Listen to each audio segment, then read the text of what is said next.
Hey guys, hope you're having an awesome day. First things first, I wanted to personally thank you all for 100 subscribers on YouTube. This is actually pretty big for me. I have quite a lot of content planned for you guys to enjoy. I plan on recording some Smash Bros. Content as well as starting a movie ranking series and so much more. So I hope you guys are looking forward to the content happening in the future.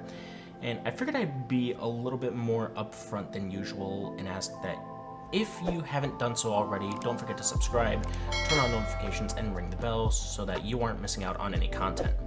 Second thing is, I wanted to apologize for missing a day to upload for LEGO Star Wars.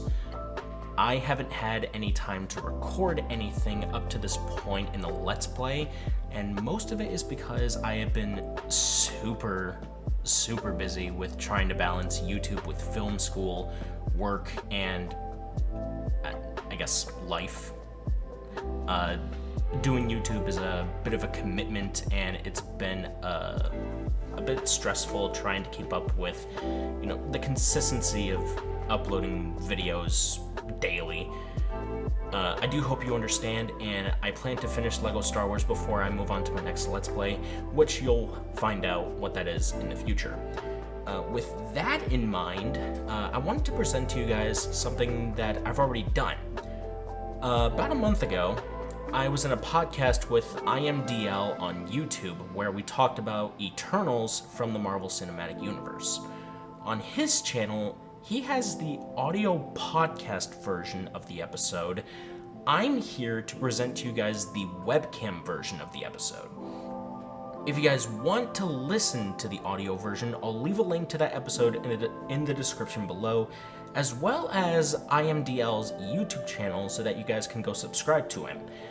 He does all kinds of movie reviews on his channel, and you guys know him. He's been on my channel with my collaborative movie rankings from Star Wars and the MCU, and you guys just saw him play with me through the sequel trilogy in LEGO Star Wars. So he's really awesome. So if you want to drop a sub on his channel, the link will be in the description below. And if you guys enjoyed today's video, please consider leaving a like and comment. These are huge factors that YouTube uses to gauge whether my videos should be passed around to more people in recommendations. So with all that being said, I'll stop talking. So, thank you all for your time. I hope you enjoyed today's video, and I'll see y'all in the future. Take care.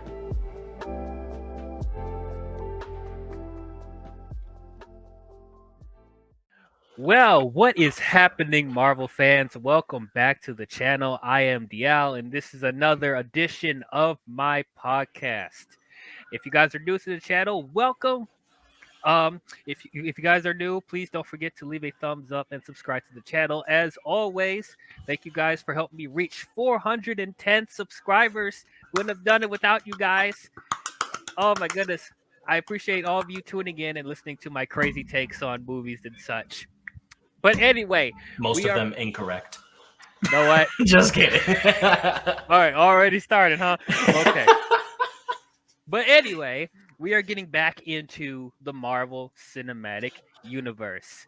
I'm playing catch up before Doctor Strange in the Multiverse of Madness is coming out. I have a bunch of movies and or shows I haven't talked about yet, so trying to get them out as fast as we can. But today we are going to be talking about Eternals. And joining with me today, I have fellow YouTuber Ruby Groovy. Bro, why are you making me do this? Are we really doing this? Yes, because no one else will. People already saw the ranking video on my channel. We don't need to go over this again, do we? Yes. We could just skip this one, right? Unfortunately, no. We must get into this in very excruciating detail. But yeah, so before we begin, I want to let you guys know we're going to do something possibly do something special for you guys. We're doing another 2-for-1 special. So on my channel, this is going to be an audio review for Eternals, as it is always for most of my podcasts. But if you tune into Ruby's channel, you'll get to see us on camera. So you get a 2-for-1 special. If you want audio only, you can tune in on my channel. And then if you want to see us on camera, check out Ruby's channel. I'll leave a link in the description to his channel so you can watch his stuff. But also subscribe to Ruby Groovy. He does gaming as well. He does. Yeah, I'm about like five as of this stream. I'm about like 5 subs away from that sweet triple digits. It's creeping up on me. I'm really excited about it. Right. So yeah, yeah. Check out stuff. I saw you did the new Kirby game recently, and It's Lego really good. Star Wars. Yeah, of course. Yeah, why not? Yes, You yes. think I'm gonna forget about that junk? Of course not. What are we, Star Wars fans? Of course. No, it's Star Trek. Star I'm Trek. just kidding. Live long and prosper. All right. So, as always, spoilers. I'm sure we don't have to, explain that. If you have not seen Eternals by now, it's on Disney Plus in beautiful IMAX format. So please watch that and come back here if you don't want anything spoiled. But Either yeah, way, you're not missing much. But I'm just yeah, we'll get into this right now. Man, Okay. I just can't stop it. I'm just on a roll today. If this keeps up, that's not my fault. Well, all right. So Eternals. So as far as the comics, this is another property that I know very little about. I know their importance to the Marvel universe. They're kind of, it's me being a DC fan. I know they're kind of like the new gods of Marvel. Like they're very similar with the designs and like the development of their world and stuff like that. They're even made by the same creator. Jack Kirby. They're made by the same person, Jack Kirby. Like it's literally the same. They do very similar. So, but yeah. But as far as the development, I know very little about it. I actually had to do some research before going into this podcast. But yeah, I had low expectations as always. Similar with Shang Chi because I didn't know much about Shang Chi either. But I ended up really enjoying Shang Chi. So I'm thinking maybe this could be the same thing. Marvel does a really good job introducing new Marvel characters that are like C level, D level characters, with the exception of Captain Marvel. Captain Marvel still sucks, but Truth. Um, so as far as the director, they got a very big director nowadays. They got Chloe Zhao, who was what was it 2 years ago? She won Best Picture for Nomadland. Yeah, I think that was in 2020. That was a 2020 film. Yeah. 2020, yes. So yeah, so it's interesting that they were able to get Chloe Zhao to be in the MCU, and yeah. Oh, wait, hang on. That's weird. It says in the USA the film was released on February 19th of 2021. Oh, Maybe it was released in a different country at that point in the 2020. probably. But yeah, it's nuts if they got Chloe Zhao just coming off of winning Oscar and stuff like that, so her momentum was going. I have not seen Nomadland. I haven't seen any other stuff that she's done before this, so pretty much going into this fresh. I love to support me some female directors, because I feel Yeah. like they don't get as much attention. So good on her. Um, and then the cast that they got for this was huge. There was a lot of people in this movie. I think the two that really stuck out to me that I'm surprised they got them in this film is Selma Hayek and Angelina Jolie. I'm like, you got them in a Marvel film? I'm like, oh, cool, man. that's that's crazy. But yeah, the other actors, most of them I don't know about. Um, let me pull up the cast real quick. Gemma Chan was the girl who played Cersei. Actually, played as a different character in a different Marvel movie. Oh, really? Where? In Captain Marvel, she was Dr. Minerva, Oh, but oh, nobody remembers Dr. Minerva because nobody remembers Captain Marvel. So you know what? It's fine. yeah. I was almost like I need to go rewatch it, but no, no, I won't. I don't want to. But I'll just pull up a clip on YouTube and see. Oh, there she was.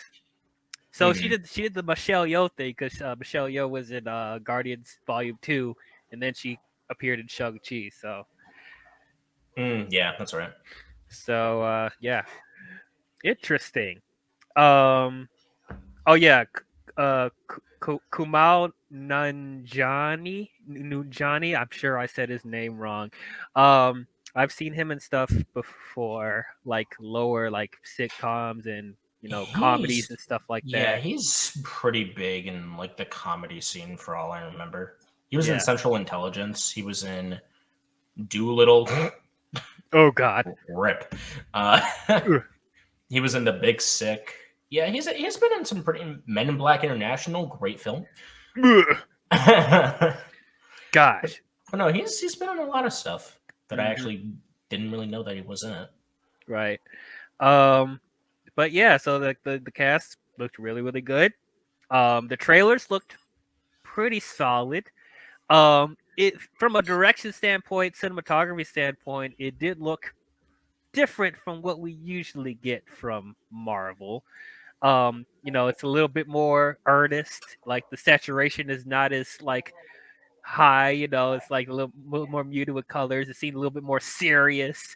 It seemed like it was going to be like this like Greek mythology inspired film type Mm-hmm. thing, showing the beginnings of the universe and how these characters came into play in the beginnings of the world. So that's an interesting story we have not seen in Marvel before. And plus we're getting more development on the Celestials, which, they've been everywhere in the MCU, especially if like with the Guardians and Thor and stuff like that. So they've been already been talked about in the MCU. So we're gonna get more development with them. So I was interested in that.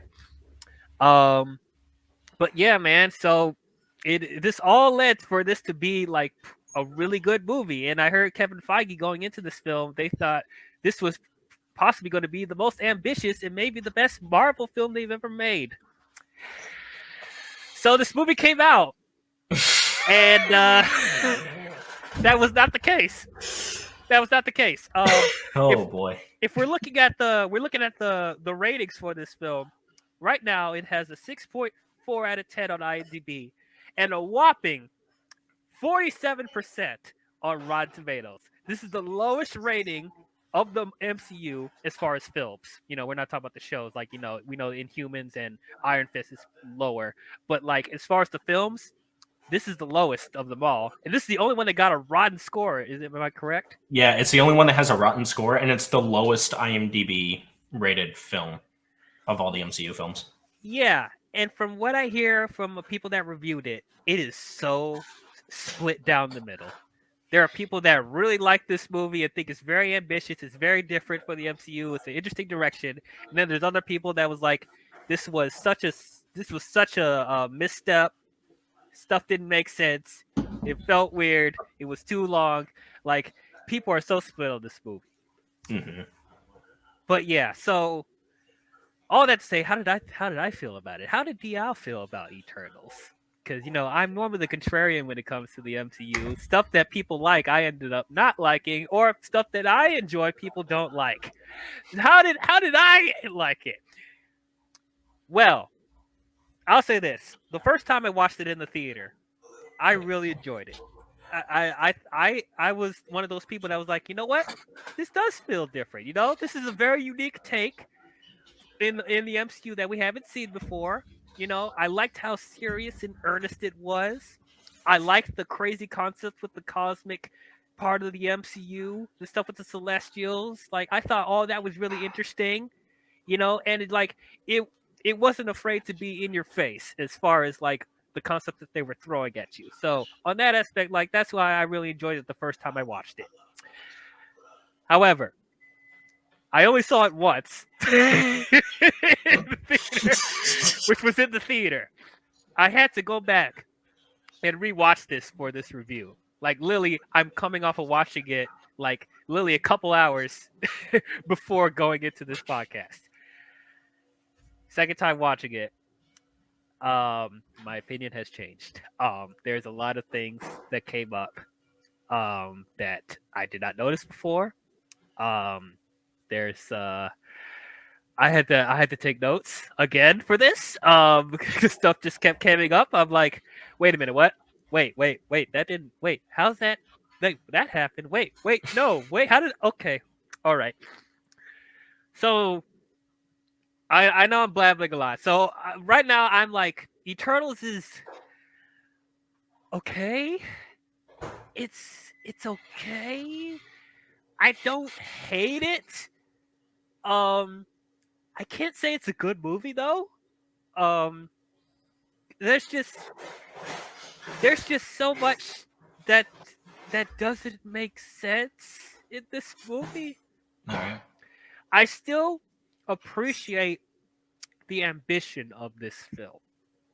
So that's why I can't fully say that I hate it, or it's like, I wouldn't mind watching this again. Like, what really saves it for me is that at least most of the characters, I personally can get behind. Um, and I thought the whole stuff with the Celestials, and the development with their mythology, and how the Eternals were created and how they play a part on Earth and the rest of the universe, I thought was interesting. The problem is the script. The script is bad. The script is bad.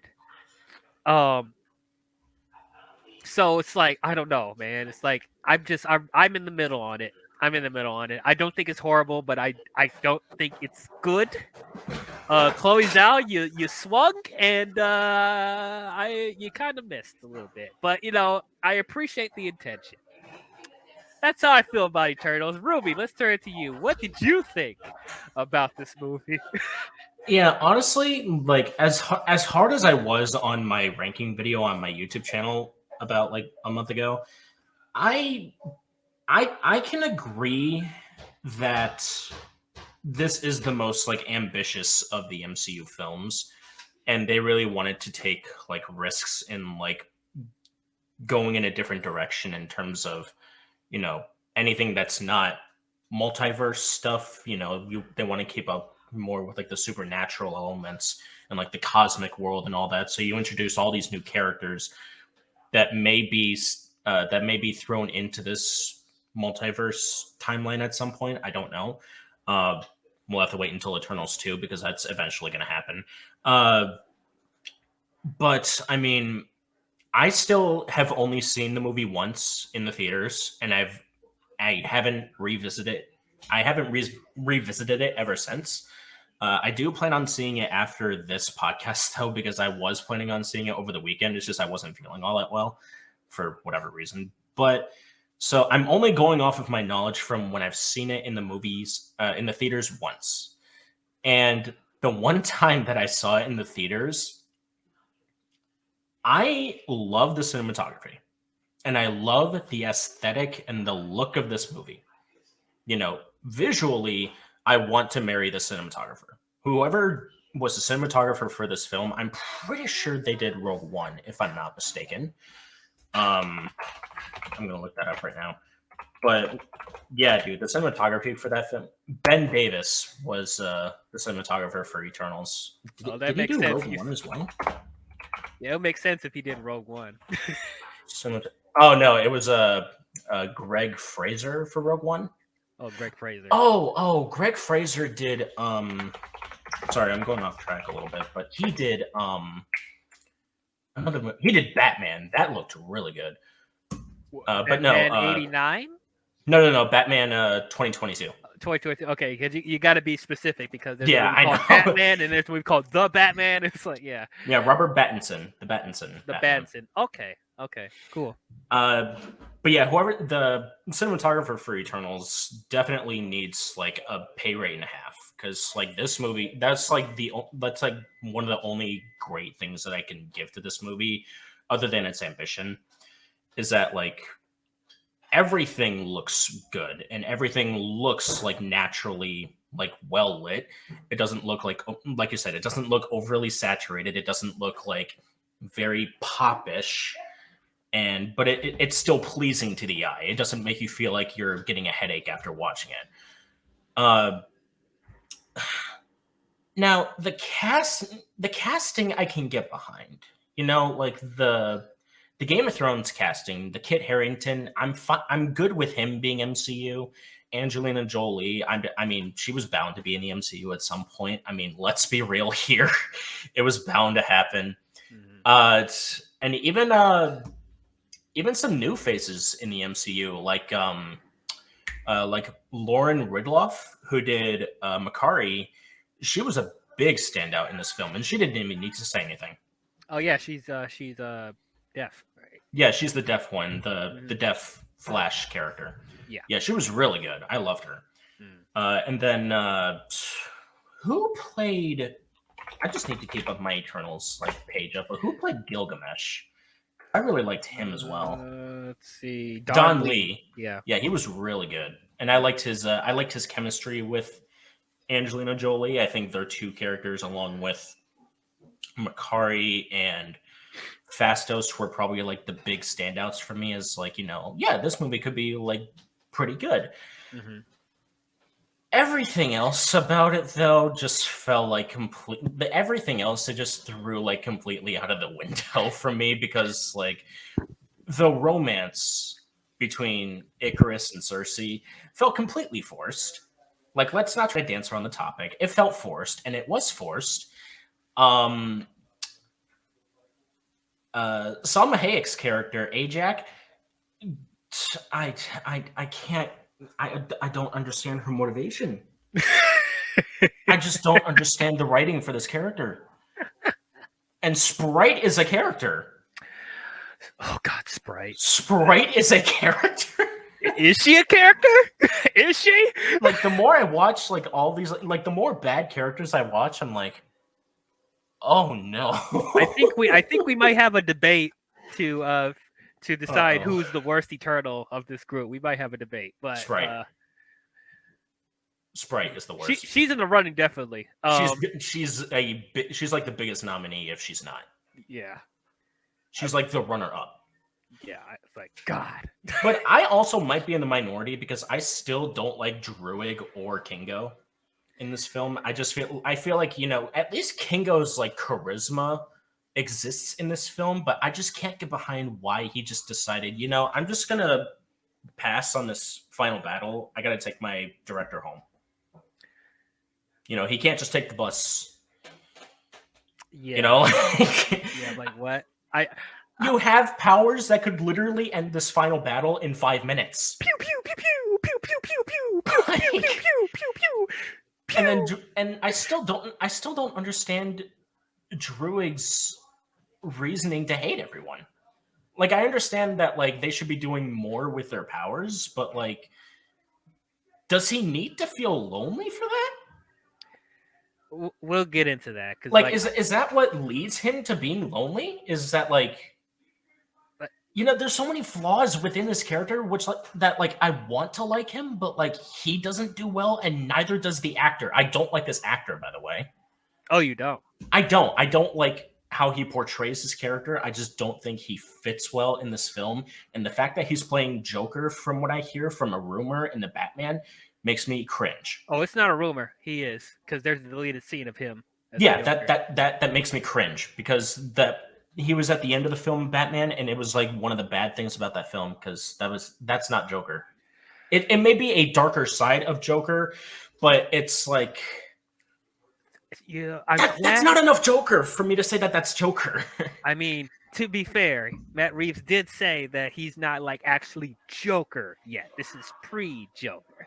Oh, they're doing a freaking Gotham thing then, aren't they? It feels like it, and people are in denial, and it's like they're taking influence from the New 52 with his face being cut off and stuff like that, because he looks horrible. Crap. Like, he looks horrible. Like, he does.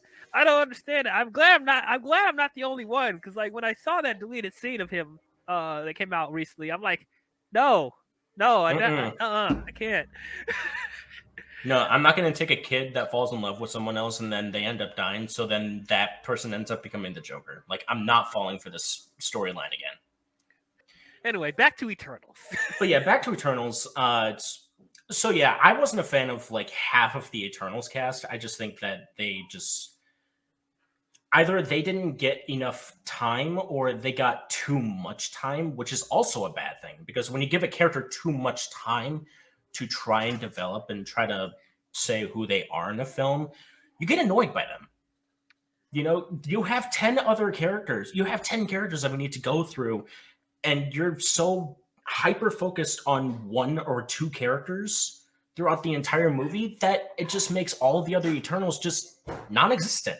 dude, this has the X-Men problem of like there's so many interesting characters in the X-Men pantheon, but Besides then Wolverine. yes, the movies treat Wolverine like he's the only interesting character in those movies. And Eternals is 2 hours and 36 minutes. There is no excuse for them not to develop most of all those characters. Exactly. Like, you have all this time developing all of these other characters, but then, like, you spend, like, an hour and a half of it on two lovers that try to figure out if they love each other. Oh, Icarus, Jesus Christ. It just bothers me. Like, I don't want to keep watching these two try to fall in love for 2 hours, only to have one of them turn their back on the other. Yeah. For no reason, because the reason for it sucks. Well, there is a reason for it, but yeah, there's a reason. It's not a good it, reason. There's a difference. It's not a good reason, no. Well, it depends. It depends. When we get into the story, like that's what we'll talk about it. Also, did we forget that Bill Skarsgård makes an appearance in this film? Oh yeah, didn't he play one of the deviants? Who? Yeah, right. The deviants. Who? They're a thing. Like, that's another problem. Like, that's another issue that I have with like spending too much time with these other characters. You have Bill Skarsgård in your cast, and you give him like 3 minutes of screen time in a 2 hour and 37-minute film. Not to mention that you give Harry Styles the exact same time run as Bill Skarsgård. Not really, but like, I'm speaking like hypothetically. That's what it feels like. Also, Harry Styles. Harry Styles. Yeah, we'll get to that. Harry Styles. I just want to bash the skullet of whoever thought this was a good idea. But hey! Like reserve your thoughts. Maybe I know they did it for maybe they did it for a reason. But anyway, so overall, this film had the potential to be like, you know, it is ambitious and it takes the MCU in a different direction that we haven't seen before. But ambitious film does not great film make. At the end of the day, that's really all I have to say about it. It's not a good movie to me, if I'm being honest. Though it does have some good qualities, like the cinematography. Like, you can't bash on that. But like everything else about it is just like you could just gloss over pretty much everything else about it, if I'm being honest. I like that. Ambition does not good film make. Yeah, ambitious film does not good film make. Then again, I like The Last Jedi, so. And I like The Rise of Skywalker, so. Yeah. But anyway, all right, let's get into this film. All right, well, jeez, where do I start? I mean, where do you start with this? Well, I thought the beginning started okay. I felt like I was in Star Wars when I saw the opening, if I'm being honest. The opening text, where it's like, you know, yeah, they gave a brief synopsis of what the Celestials are and what the Eternals do, and okay, that's cool. And then it starts off with, well, okay, so I'll say with that, when I was doing a little bit more research on the Eternals from the comics, that text was not accurate to what the Eternals were for the comics. But as I said, I had to take that mindset out the door, because, you know, the MCU does their own take on you know, the characters from the MCU. They're not going to be 100% accurate, so I was like, okay, that's fine. I noticed, like, when I saw it with Kree, who knows a lot about the Eternals, when she saw that text come up, she got worried, because she was like, wait, that's not accurate at all. So I was like, oh, okay. But, you know, at least, like, as far as an intro for Marvel, that's ominous, right? Like, we haven't seen that before. Opening text, you just start out black and the text comes up. So I'm like, okay, that's really interesting. So then it starts off with the Eternals coming to Earth. And pretty much, I think they're like in like BC and stuff like that. Like the beginnings of Earth, like cavemen, I guess. So pretty much what the Celestial, I forget what is the Celestial's name? I forget his name. I'm about to pull it up right now. The Bill Skarsgård's character. Does he play the Celestial? Or no, celestial. I'm mixing up celestials with deviants. My bad. Yeah, no. Oh, Arisham. Yeah, that's the name of the Yeah, species. yeah, yeah, yeah, yeah. Right. So they send the Eternals from what we thought what they say they're from Olympia. Um, so they send them to Earth to defend humanity from these creatures called the Deviants. Um, and so and when they defeat the Deviants, they're not supposed to interfere with any human conflict on Earth. That's their rule. They can't interfere with any conflicts that the humans create. And that's red flag number one. First of all, we'll get to that. That's the plot hole we'll get into. But as far as the beginning of them establishing how the Eternals are, I thought, okay, that's pretty cool. You got a good like showing of all their abilities and stuff like that.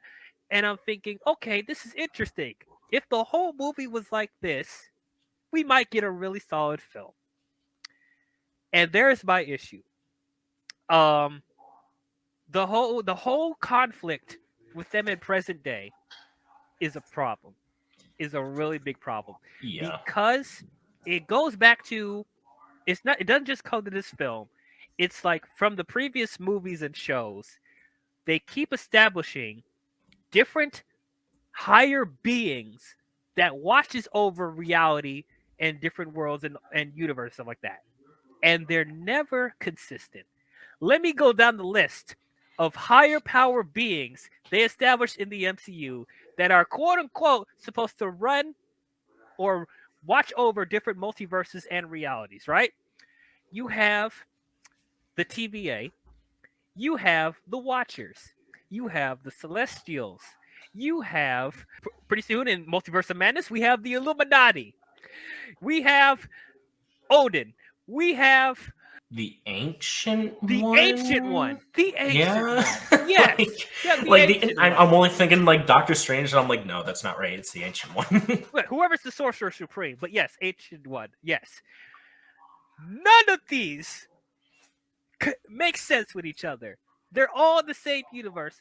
Oh yeah, we forgot Kang the Conqueror in Loki. Yeah. All of these higher beings are supposed to be watching over the timelines and the multiverses, and none of their rules are consistent. And we go to the celestial stuff, and it doesn't make sense. The first red flag for this movie.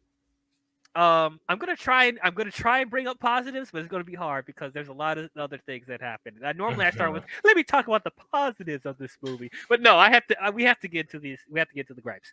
So, Cersei. We'll talk about Cersei more in detail in a second. But Cersei talking to Dane, and Dane asks Cersei, "Why haven't you guys interfered when Thanos was snapping away half the universe?" She says, and I quote, "We are instructed not to interfere in any human conflicts unless the deviants are involved. If we saved humanity from everything, they would not be able to develop on their own." So you Okay, can't be involved with anything that isn't deviance. right. Even though you coming to the planet is interfering, You're coming to the planet at all. is interfering. And then you said so you're claiming that Thanos is a human conflict. No, he's not. No. No, he's not. He's not a human conflict. He is a universe conflict. He is using the Infinity Stones, multiversal objects, to snap away half of existence in the universe. And you're claiming that that conflict is not good enough for you guys to interfere. No. No, It's just a no, rock no. collection. That's probably what they would have said. Oh, just a rock collection. What? No. Man, I would have been so mad. No. So already off the jump, I'm like, okay, this doesn't make sense. This doesn't make sense, man. And this is what I was worried about because, like, with Phase 4, they're still trying to introduce these C level, D level characters that in the comics they play a bigger role, and they're still trying to clunkily incorporate them into an MCU that already established stuff to a T. And now you're forcing stuff in this timeline that's not making things make sense. So, like, and as far as the Eternals themselves, as warriors, as beings, yeah, most of their abilities are cool, but it's like, I have a hard time believing that these are the only beings that are able to defeat the Deviants. And let's talk about the Deviants for a second. Because are they really that big of a threat to Earth? Or these to anyone? Right, these what are these things? Like these seaweed looking creature dog things? Like what do they do? That apparently gain the powers of the Eternals that they kill. Okay. Great. Great. All right. That's interesting. All right. So it's like if they're establishing that these demons are such a threat to humanity, fine, but they don't do a good job showing that. These deviants are just so bland. And it's like they're not even that interesting. They're not even that powerful. I almost forget they're in the film for a good quarter of the movie because there's like a good portion where they're not in it. Like they're not the main issue right now. So Mhm. it's like, and then they come out of nowhere, and then they randomly, when they do absorb the energy of the Eternals, they turn more humanoid and they have more thoughts and feelings. I'm like, wait, wait, what, huh? Why? Like, Like, do you infuse like the entire person, or do you just infuse the powers? but both, whatever's convenient. Why? Why I would you want that? I don't know. I mean, okay, they allude that Because like now you have a reason to like not do the things that you're doing. right, but You kill one Eternal now, you're gonna feel bad about it. right. So they established that Arisham sent them to be the defenders of Earth first, but then they got corrupted and they turned into creatures. So it's like, okay, there could have been an interesting thing of where it's like they used to have a mind of their own, but then they turned corrupt, you know. So it's like they even could have gave the deviants more development, like they were actual people, or maybe not people, but it's like, like life forms, that Like actually could. actual like beings that like Yes, actually cared about the existence. exactly, exactly. And it's like there could have been a conflict with that, and establishing that Arsham, his motives aren't fully for the have the best intentions, which is what they tried to do in this movie. But it's like they're just treated as monsters. That's all they are. They're putties from Power Rangers. That's what they are. Um, so it's like that was a waste. Like, and then okay. So the whole thing with okay. So the main conflict of this movie is that Arisham actually sent these Eternals. Pretty much, they're like the Silver Surfers to Galactus. They're pretty much getting rid of the deviants, so they'll be able to have the planet ready, so that Arisham can have another celestial be created out of that planet. So pretty much blow up the planet, and a gold celestial will be created from that, right? Okay. First of all, and they want us to be convinced that the Eternals are powerful enough to stop not only a celestial being created from the planet, but possibly stop Arisham if he retaliates against them. Not only that, but stopping the other Eternals as well. As well as the Celestials. No, no. Because no. one person was able to do it. Right, but what? No, no, no. You you're already causing a problem because like See, this is where you play the J. Jonah Jameson clip. You serious? you serious? I write that down as well. I'll get that drop. But yeah, like there's already a problem because like you're putting the Eternals in a lose-lose situation because the Celestials are one of the most powerful beings in the Marvel universe. They created you. They created you.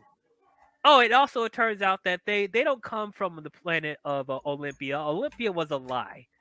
That was that was a whole like deception because apparently Orisham has created a whole bunch of clones of the Eternals over the centuries and used them to do the same mission that they sent them to do. And that just raised a whole lot of other questions. What did the other Eternals from the past lives do on the other planets? Did they not retaliate?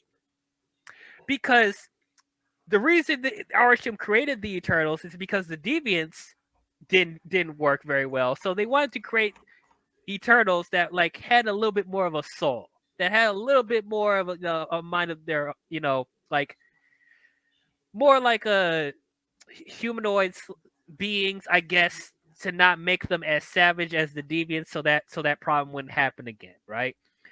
So you didn't take into account that they would like possibly think that okay, maybe this is not really a good idea what they're doing, that they would grow attachments to the humans.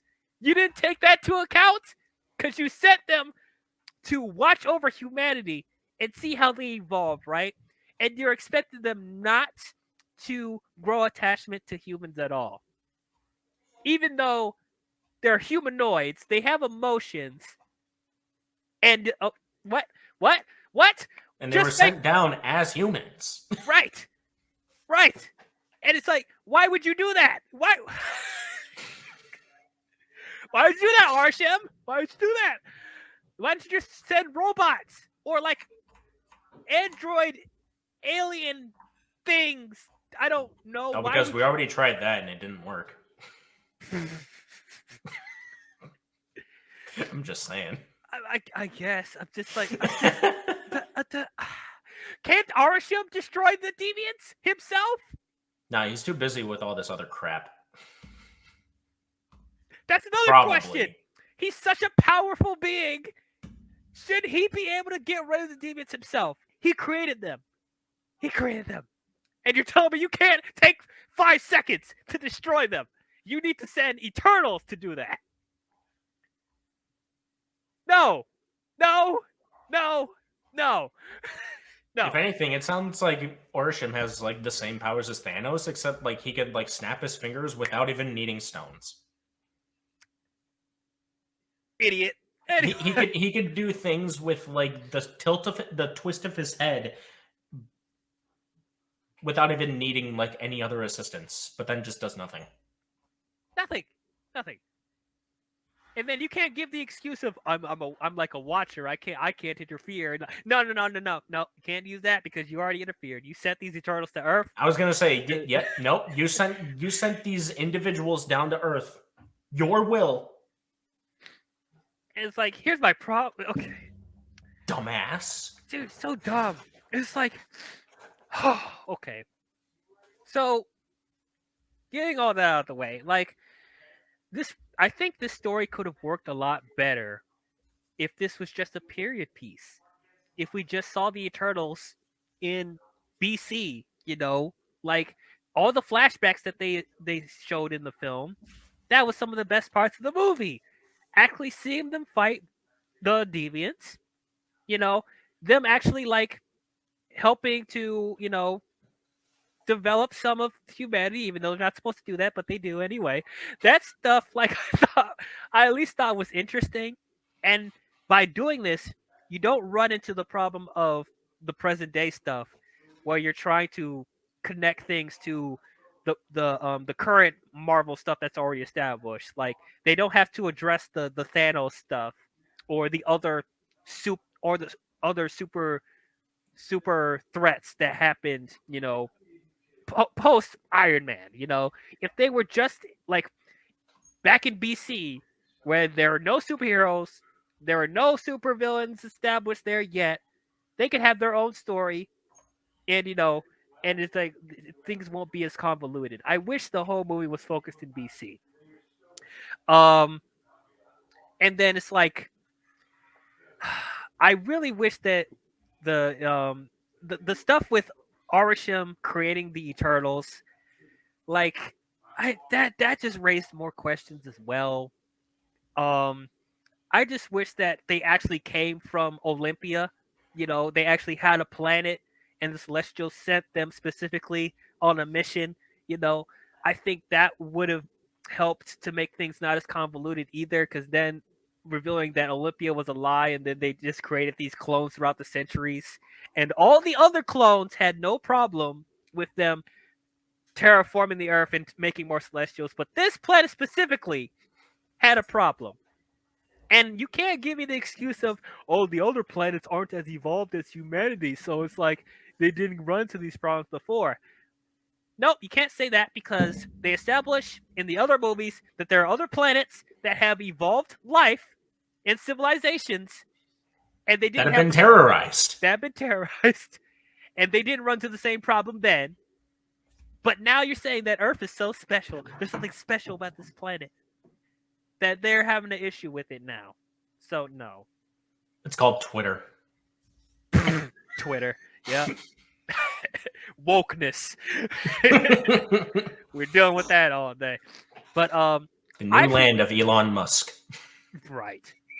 And it's like I was interested in them actually seeing Olympia on the big screen, because like me doing research on the Eternals, like Olympia was like this really cool like planet and stuff like that. It would have been interesting to see where the Eternals came from on that aspect. It would have felt more natural, and we could have got better development for the Eternals. But no, it didn't end up happening. And speaking of that, let us get into the Eternals. We're going to go character by character. So let's start with Cersei. This Okay. bitch. This bitch. What you mean? What you mean? What you mean? You go ahead and start. What is so interesting about this character, other than like, she cares about others? Like, yeah, that was like the whole point of her like being like the next in line. But like, why was she not selected in the first place? Like, what else about her makes her so like? I mean, I don't get it.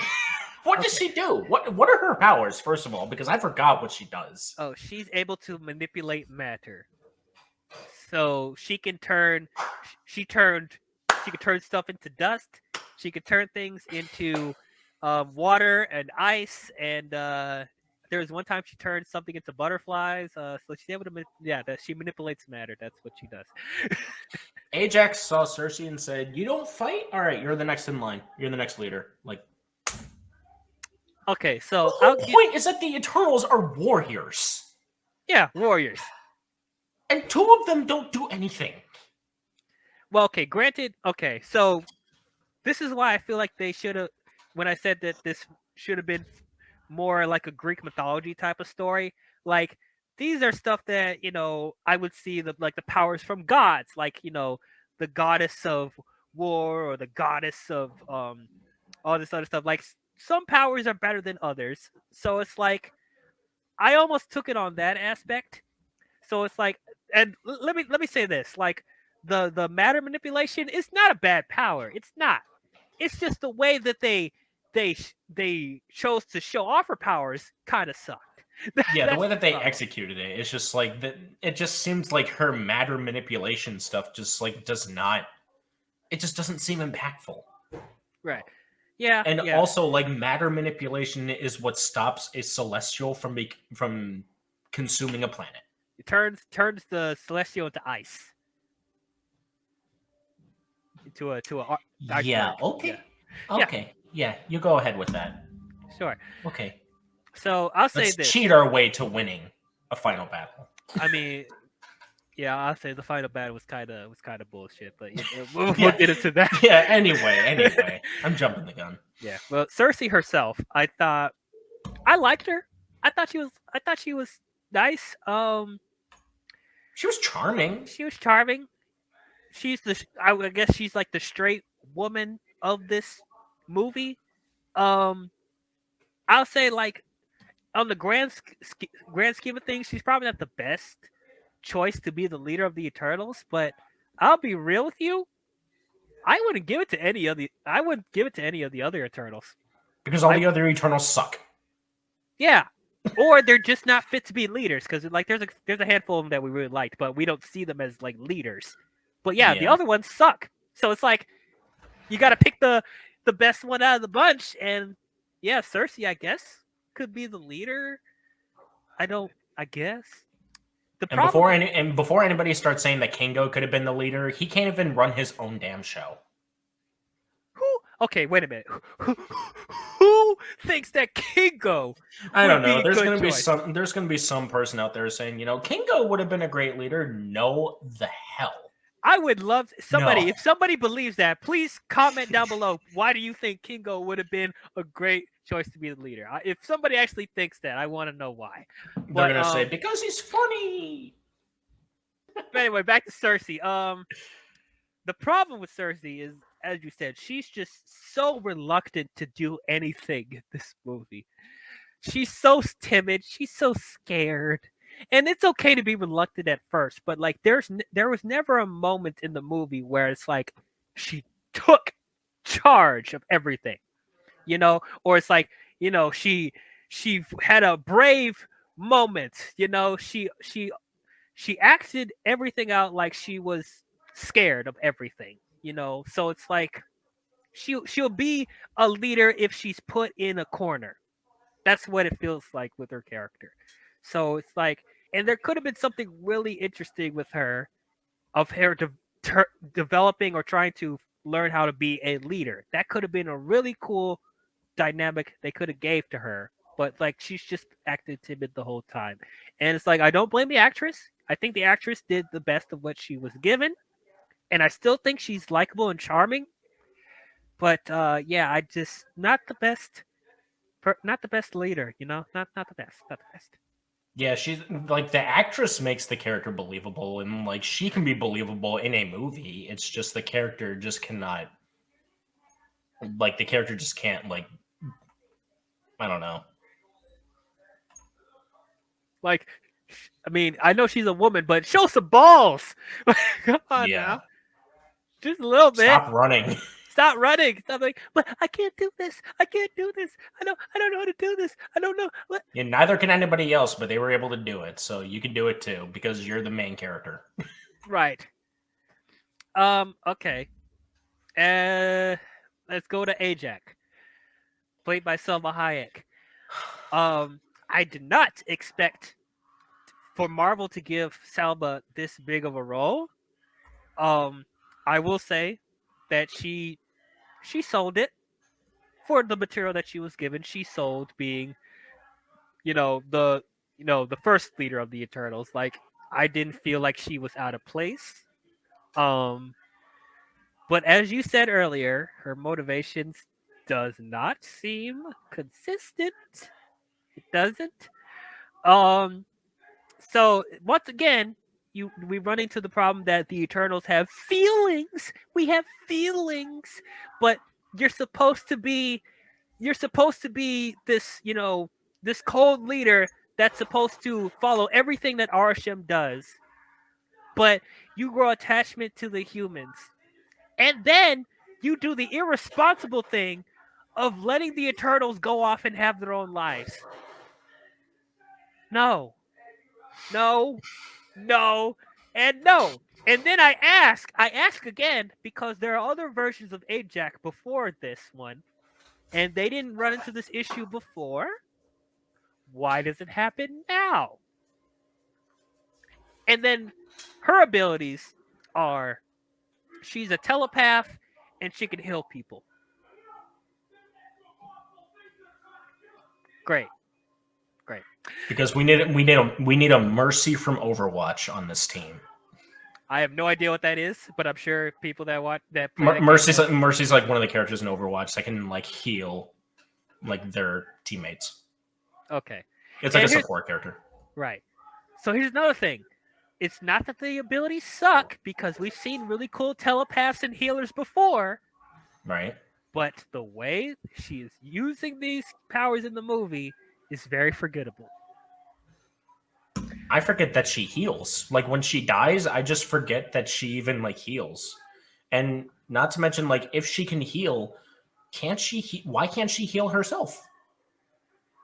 Is that like the drawback, or? I mean, because there's a drawback to every power, right? I guess. So like, would that be her drawback?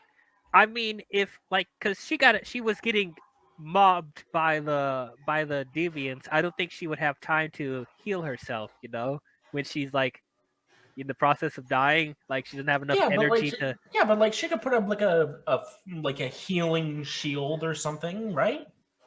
No, that could only like heal herself. I don't know. Nope, that's not how that works. Make her like healing powers like badass. I guess. I don't know. Yeah. Though I guess then you run into the issue of you make her too powerful. You know. Yeah. Okay. Yeah. Well, then again, Yondu was too powerful, and he still ended up dying. That is true. That's true. So it may as well not be that big of an issue anymore. Yeah. Then again, it's a supernatural ability, so like they can do it without like the aid of like anything else in life. So like I guess that could be considered overpowered to some degree. I guess. I don't know. Yeah. Did you like Salma Hayek in this role? I only know Salma Hayek from like all of the other like comedy films or like buddy comedy films. Like the one that I can remember off the top of my head is Hitman's Bodyguard with Ryan Reynolds and Sam Jackson. And when I compare her to that role, like when I compared both of those roles together, I feel like there is someone else that I could see as Ajak, but the bigger problem of Ajak is not the casting, it's the way that she's written. Because like she has these powers and like she has like these things to do, but like where's the motivation? Like why is she doing it? She's not doing it for the Celestials, first of all. At all. Mm-hmm. So, like, what's the motivation then? Do you have a crush on Cersei? Like, do you want that? I don't get it. Yeah, and then like here's the problem. It's like I'm gonna go back to Arsham again. You go through this whole thing of making the Eternals believe that they're from this planet and they have their own civilization, where there's other beings like them that have feelings and they can think for themselves. So you already put them in this weird position mentally and emotionally for them to think this way eventually. So it's like if you just flat out told them what they were from the beginning and take out some of the emotion just a little bit. Just take out some of the emotion so we can avoid that issue. It's just from the beginning had them established like that, you wouldn't be in this whole conflict with them trying to save the Earth, and there's no realistic way for them to save the Earth because then they have to fight the Celestial, which is borderline impossible. So it's like I don't understand. Like once again, there could have been an interesting thing with Ajak being like there could have been a whole thing of her days as being the leader of the Eternals is coming to an end because maybe she's getting older or something like that, and she's trying to find a new person to become the leader, and that's where Cersei comes in, and she's trying to develop her to become the new leader, and she's all timid and and being apprehensive, and then she could give her the motivation and the drive to become more confident in herself and take charge.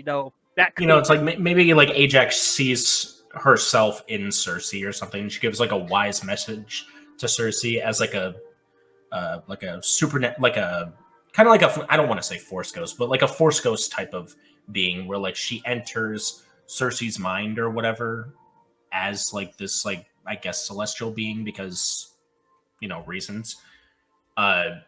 the movie already doesn't make sense. So like, what's the point of like adding in something else that doesn't make sense? But like, she could enter like Cersei's mind and be like, I see myself in you, and like you could be like this. I could see you being like this new leader of the Eternals and whatnot. So like, we could have gotten a scene like that where like we could see like that little bit more of like that camaraderie between the Eternals, because that's something else that I don't really feel within the Eternals is like a one like whole unified camaraderie between teammates. Yeah, I definitely see that. You know, Uh-huh. because like Gilgamesh and Athena have their own thing. Druig and Makari have their own thing. Cersei and Icarus have their own thing. Mm-hmm. Phastos has his own thing with his boyfriend. Mm-hmm. We have like all these other separate relationships that we like now all of a sudden have to learn about. But it's at that point it's all of a sudden like we have to learn about all these other Eternals like personal lives as opposed to why do these people matter and what makes them all trust each other in the way that they do. Right. Exactly. Yeah.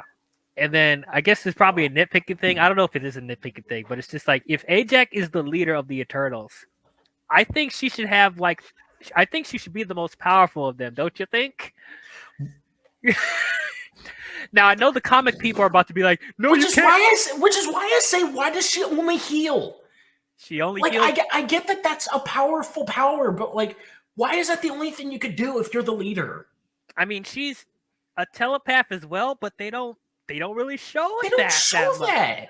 Like, I don't understand that. Now I'm sure some people that know the comics are the comics are going to be like, you can't change your powers that much. You have to stick to how it was in the source material. Like, they're already going against the source material just from the opening crawl. What more do you want? right. Like, you're already lost in the first minute of the movie. If right. you're a comic book fan. Yeah, man. It's like you're already saying this is the worst MCU movie after watching that first minute of the movie. I don't want to hear it. Like, this does not follow the comics at all. You should make these characters follow the comics. These people, dude. yeah, I'm gonna call out some Marvel fans where I was complaining that other movies and stuff weren't like the comics, and everyone's like, "Oh, please don't worry about that, man. It's a movie. It's gonna be different. You gotta go with it, man." Oh, okay. So the stuff where I was complaining, like Thor Ragnarok was against the comics, Civil War was against the comics, Iron Man 3 was against the comics, and now you pick Eternals to be like, "That's not like the comics. It needs to be like the comics." Fuck y'all. Fuck y'all, man. At the same time, in my defense, because I'm just going to throw it out there because I love Civil War. Civil War is not that great of a comic from what I hear. Yes, that is true. So going against that comic specifically is fine. I'll to some regard. Yes. To like make it more in line with like MCU timeline because I don't know. Yeah. Okay. I'll give it the benefit of the doubt on that aspect. Yes. Because the original Civil War comic, from what I hear, because I never read that comic, was not that good. Okay. Yes. So to make that specific comic different is fine. Okay. That's the intention that I get. If you go against a good comic, that's a bad thing. If you go against a bad comic, that's more so a good thing. Mm-hmm. Which is why Thor Ragnarok sucked. Ragnarok was actually a good comic, and also did Planet Hulk. They just mixed that in there. I was like, what? No. But anyway, moving on. Let's go to Discount Superman Icarus. Oh boy. 3 for 3 on bad characters. God, man. Oh boy. I mean, granted, I do like Ajax and Cersei, but Icarus, no, I don't like him at all. Now there's still his reveal sucked. What Sorry, reveal? What reveal? I'll shut up. What? I'll shut up. Excuse me? What reveal? I'll shut up. But yeah, there's already a bias for me because Superman is my favorite comic character, and he feels a lot like that. He has laser vision, he flies, he has super strength. Like, what is this? What the hell? And it's like I don't care what that is from the comics. He's a discount Superman. Um, and plus, he is so boring. His delivery is so dry. It's He is so so dry. one-dimensional. Oh my god, so bland. I don't understand, man. Like I just oh, and then as you said earlier, they're trying to have us buy into the quote unquote romance between him and Cersei, and I don't buy it at all. It was some of the most flattest romance development I have seen since Attack of the Clones. It is that bad to me. Um We're talking about this about a guy who was in the same movie. He was also in movies like Rocket Man, the live action revamp of Cinderella, in 1917. I forgot he was in Cinderella in 1917 and Rocket Man. Actually, I forgot he was in any of those movies. Just wanted to point that out. Like, he's in all of these other movies, and then we look at his delivery in Eternals. Yeah, there's no excuse. He was good in all those other films, but in this movie, what happened? What is Yeah, what? what? Huh? Hello? I don't understand. And then okay, so apparently he's the only one that's like, following Arishem's orders. He's dedicated to Arishem and the Celestials, and he ends up being the antagonist of the movie, which that was no surprise to me. They were really trying to hide that. Like that was no secret whatsoever. Like, come on now. And they kept saying, where has he been all this time? We know while they're separate from each other. It's like I've been busy, or it's like I was distracted. He's the Sure. he's the villain. He's the bad guy. He's behind it. Bull. Bullshit. Like Jesus Christ, man. Um. Okay, so I will say that his powers are slightly more interesting because he's Superman. So I guess that does make it more interesting, and he has some more entertaining fight scenes with the deviants. But outside of that, I'm just like, no, no. That's why I'm arguing he might be the worst one, might be, but like then we'll get the Sprite and maybe I'll change my mind and Kingo. But Oh my god. but yeah, man, like there's like oh my god, and then people were going back to the romance real quick. It's just like so when they were on the ship going to Earth, apparently nobody knew who each other were because the first piece of dialogue that Cersei and Icarus say to each other is beautiful, isn't it? I'm Icarus. I'm Cersei. Wait. Time out. Well, hold on. What? You're telling me you guys don't know guys don't know each other's names? You don't know you haven't got introduced to each other before going on this mission? And people want to say that the Eternals have more camaraderie and more family like mannerisms than the Avengers. No. No. No. Not at all. Okay. No. Okay. Dude, the Guardians of the Galaxy have more family dynamics than the Eternals. Out of like 5 minutes of knowing each other, then the Eternals had an entire movie. Like, oh my god! So they introduced so they didn't know each other until they were going to Earth. Okay, and then they just they talk on a canyon, and they fall in love, and they have sex. The first sex scene in the Marvel film, by the way, the first sex scene in the MCU, and it I was was going to say in MCU, or was it in any Marvel movie ever? well, actually, there have been sex scenes in Actually, in you know Fox. what? Yeah. In the Fox Marvel movies, there have been sex scenes. Howard the Duck. We don't talk about Howard the Duck. I don't want to talk about now. Now it's back in my head. The duck boobies, the duck boobs. I wanted to forget that. Thank you, Ruby, for putting that back in my mind. The duck breasts. No. on.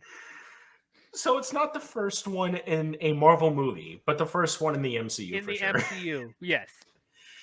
Okay. Now, yeah, I will admit, that took me off guard because the MCU for the most part wants to be family friendly, so that kind of took me off guard. They put a sex scene in there, but that being said, this is the most PG-13 sex scene that I have ever Oh seen. my god! I'm not the only one. No, Like, this is awful. this is so bad. And then they're having sex in the desert. They're laying on rocks and sand. They're having sex on it. And they're both stiff as a rock when they're on top of each other. Like, are they really? Are they? What? Oh my god! I thought 50 Shades of Grey sex scenes were awkward, but no, man. This is no. This love shit between the two. No, it's a no from me, bro. It's a thumbs down. Don't like it. Oh my god. Now, what I thought was slightly better was the romance between Cersei and Dane. I thought Dane was a much better fit for Cersei, but still not that much development.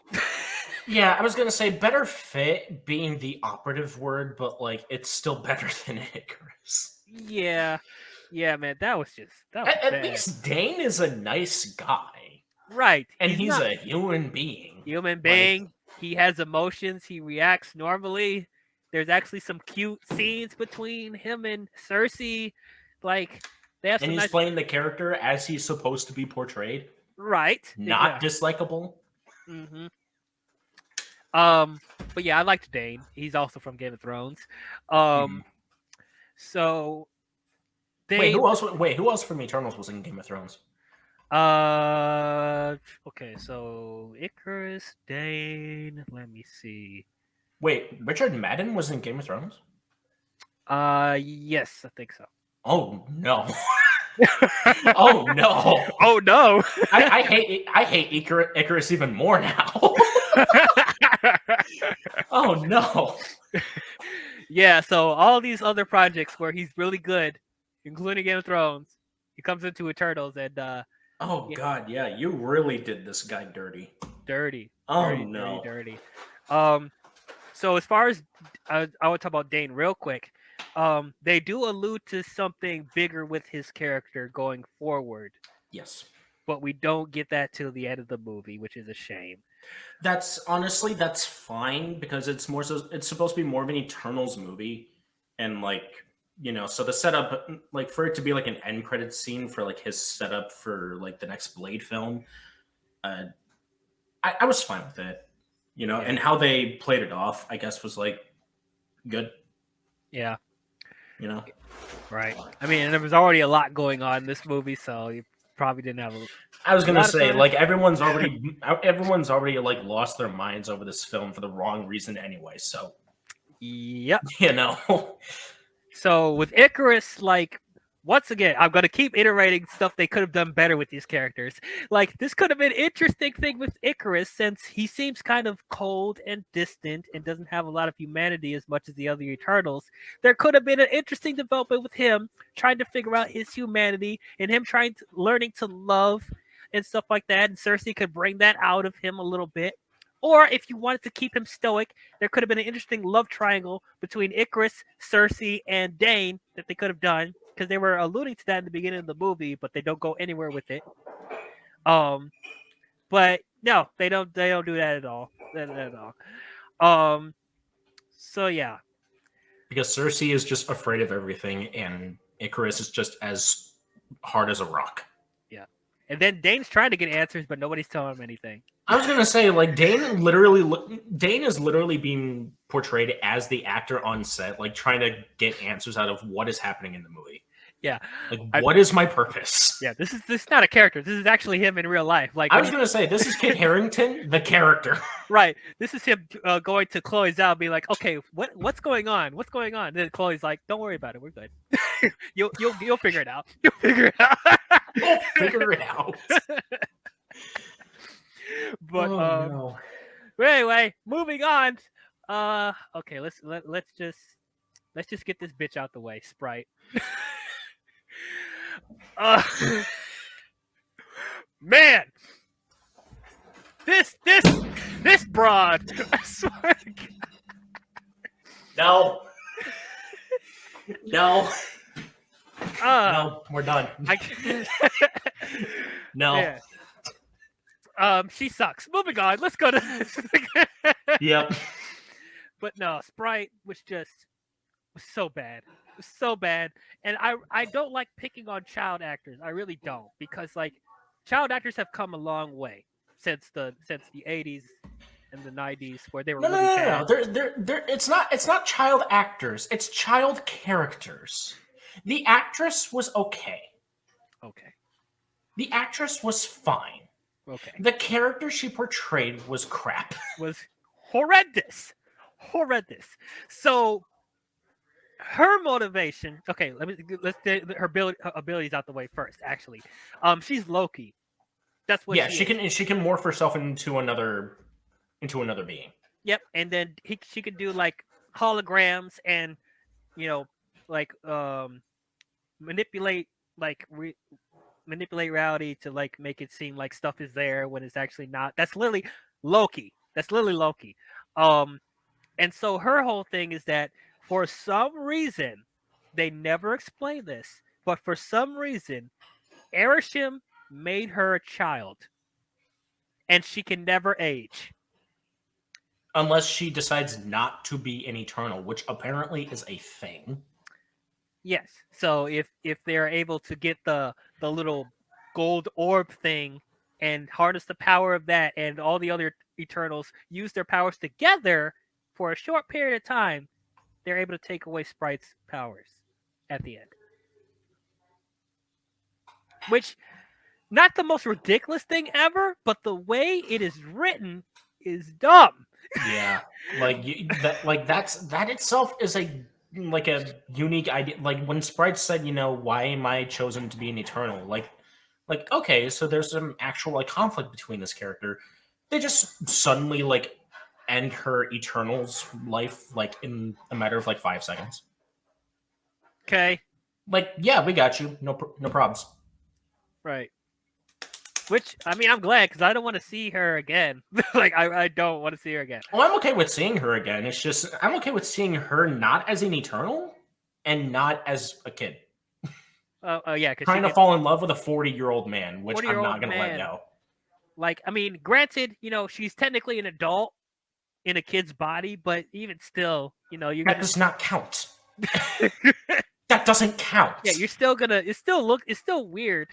And it's they didn't develop her character enough to make it not weird. If the writing was good, then we could have been more behind it. But the problem is we don't know why she's a kid, and then Icarus is such a piece of wood that we don't care that she's in love with Icarus. Why would you be in love with Icarus? Why would anyone be in love with Icarus? I don't understand this. Cersei, we're looking at you. Cersei, come on, you deserve better. Let it go. Let it go, man. But man, and I'm sorry, but she came off as a whitey bitch the entire movie. Oh the my God. Entire film. And it was hard for me to like her, for me to be I want to see more from her. Granted, if they do decide to bring her back, she's probably going to be dead weight now because she's a human. But if they decide to bring her back and she's growing up and she is not as bitchy and she actually plays an important role in the film, maybe I will warm up to her more. She would probably, if she ever came back in Eternals 2 or something in years down the line into the future, timeline wise, we could see her as more of a fully grown adult with responsibilities, and she runs into an Eternal on the planet, and she would end up becoming another Dave or a Dane type character.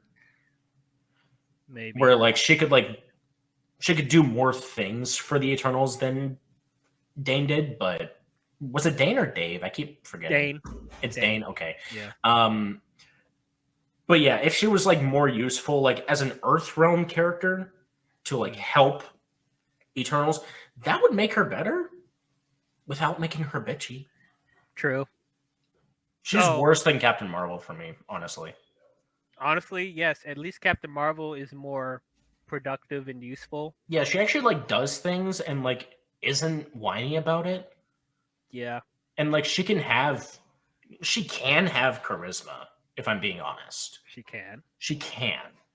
But yeah, so I don't know if I said it already, but Sprite, there's also something interesting they could have done with her, where it's like they should have gave a reason why they made her young. It could be a curse or something. I don't know that Yeah. a celestial can't break for some reason, and the only way for her to stop this curse is if she sacrifices her powers, which that could have gave a reason for that at the end, and then you could have developed the okay, we don't really need another love triangle within a love triangle, but I guess you could have developed. Actually, it could have worked I because just don't like love triangles. Just don't do it. I mean I'm not a fan of Too love much to triangles follow. either, but love triangles can work if it's written well. But it's That's just fair. like If it's not annoying. right. So Twilight. what they could have done was a forbidden love thing with Icarus and Sprite, but make them better characters. Don't make them how they are now. But it's like they could have done something with that, and then Cersei could go back to Dane, and then everyone would have a lover. There you go. But Problem solved. problem solved. Just end this movie. This movie. All right, let's go to right. All right, so let's go to Kingo. Uh, I am just as confused as you guys are. yeah. You could say how much you love this character. He's not that. He was okay. I'll be fair. He was fine up until the final battle. The moments before the final battle was when I started to hate him. Yeah. Everything else before, he was there for comic relief, and I can feel that, and he earned it because he was played by the actor that can do it. Yeah. So he's fine. Yeah. Outside of that, after Act 3, he is a garbage character. Yeah. I will say, the actor, I'm not gonna try and say his name again because I'm gonna botch it, but he got in shape for this movie. Like Oh my god, yeah, he did. He bulked up, man. It's a shame we didn't get to see it in the movie, but you know that's how these Marvel films are. You get muscled up, but you don't really see it. Well, we saw it a little bit because I remember like in that reveal, in that like Icarus like interrogation reveal or whatever, when Kingo was like holding up his arm like this as if he was holding up a pistol, where like energy was coming out of his fingers. You could see a little bit of like muscle, yeah. Okay. All right. I'll say, yeah. And even like in his like in the Bollywood dance number. Yeah, there's a Bollywood dance number in this movie. That was stupid. Bollywood dance number. You see his muscles, like it's bulging. I'm like, dang, dude. Yeah, I saw it. Yeah, that's fair. So okay, I'll give it that. That didn't make the scene better though. It still sucked. No. Okay, so yeah. And it raised us another bad character. Yeah, man. In the director. Like Chloe. What are we doing, man? This is lazy now. Yeah, this Kingo is straight up comic relief. And that's it. And I feel like they put him in this movie to appeal to the Bollywood fans, moviegoers, because we know Bollywood is a really huge market in the film industry. People don't notice that. Like it's almost as big as China. So I could see them trying to do that so they could appeal to international viewers. But that being said, like if you're going to do that, just you gotta write him as a better character, man. It's like it's man. Okay, a lot of people think that I just poo-poo on any comedy in the MCU. That's not true. I don't have a problem with the Marvel films having comedy. The problem is they need to know when it's the appropriate time to put in comedy. Yeah, when they over centralize the comedy to undermine the events of something important, then that's where the comedy ends up becoming an issue, which is why Thor Ragnarok, the only real issue that I had with it in Thor Ragnarok, and it's a pretty big issue, is too much comedy. Too much. Which is why I've said it on every single time I talk about Thor Ragnarok. Remove 5 or 10% of the humor, the movie is 20% better. Yep. That's all it is. Yep. But don't expect that for Love and Thunder. Do not expect that for Love and I don't know Thunder. what's going to happen in Love and Thunder. If I'm being on, like, I think that they're going to. I'm hoping that they impress me with this movie because I'm not really feeling it. The Natalie Portman stuff they might sell me on because I just love Natalie Portman as an actress. But like everything else outside of that is just, I don't know. The first preview is not selling me. Yeah, I agree. I feel like the Guardians and Natalie Portman as Thor probably will be the saving graces, and I am curious to see how Christian Bale does as Gore the God Butcher. He's a good actor. Like he's done his stuff in past films. Like he might be able to do it. Might be able to do it. And then Russell Crowe being Zeus, I'm wondering about that as well. But yeah, I don't think it's going to be good. I'll be honest, but we'll see. But yeah, Icarus is. I mean, I'm sorry, we're not on Icarus anymore. Kingo. Kingo's powers is he can shoot lasers out of his fingers. Pew pew pew pew pew pew pew pew. Dude, Lily, I was doing that to myself when I was watching it. Like I couldn't help it when he was doing his powers. I can't help but going pew pew pew pew pew pew pew pew pew pew. Like, I mean, I'll say it's lame. It's lame. It is. Like it like on the surface, like it's powerful, but like it's so generic. Yeah, man. It really is. And it's like he there's that one point in the movie when they're fighting in the forest and he's charging up a little ball to blow up Deviant's head. I'm like, that's the best you can do? Come on, bruh. Have you watched Dragon Ball Z? Like, come on, man. You can do better than that. But he doesn't have the power of the Dragon Balls. He can't unleash his Kamehameha. But yeah, man, it's like now I'll say some of his comedy was funny. I thought some of his stuff was funny, but the stuff with him documenting himself because he's a big movie star. He made himself a movie star throughout the generations, convincing people that it's his great grandfather and his grandfather and stuff like that. When it was actually him throughout the years. So okay, yeah, that was actually a pretty funny moment. Yeah, but him documenting himself with the camera with his cameraman Karoon, I'm like, get him off of my screen. Yeah, that was a little much. Character. Yeah, it's like I don't know, man. Just like did we need the sidekick? We did not need the sidekick. Like, oh, bruh. And then the Eternals keep destroying his cameras, and he keeps pulling out another one. I'm just like, what the heck, man? Where's you getting all these cameras from, bruh? But you got to be prepared for that stuff, because me being a filmmaker, you got to be prepared for that stuff. So that's smart. But even then, I'm like, dude, we did not need the wacky sidekick for Kingo, man. I was gonna say, like, we get the joke. We don't need this for like the only other half of the movie. No. Didn't need this. As far as development, I think they could have done better. Maybe there could have been a thing of where, okay, because we did establish him running away from the fight at the end was bullshit. Like, and that like he literally left. Like there wasn't a whole thing of like, oh, he doubted himself, so he's gonna go off for a while, but then he's gonna come in at the last minute and help. But no, he just never comes back to help the Eternals ever. What? No. What? Because he's scared. Yeah. I get being scared. I get it. But the Eternals were scared too, but they still did it. And it's not like you're the weakest Eternal of them. You're not the strongest, but you're not the weakest. You're not the most worthless Eternal either. Yeah, like, you can kill things. Right. You did kill a deviant. So it's like you could have done Something. You could have helped. You could have helped. Fastos fight Icarus at the end.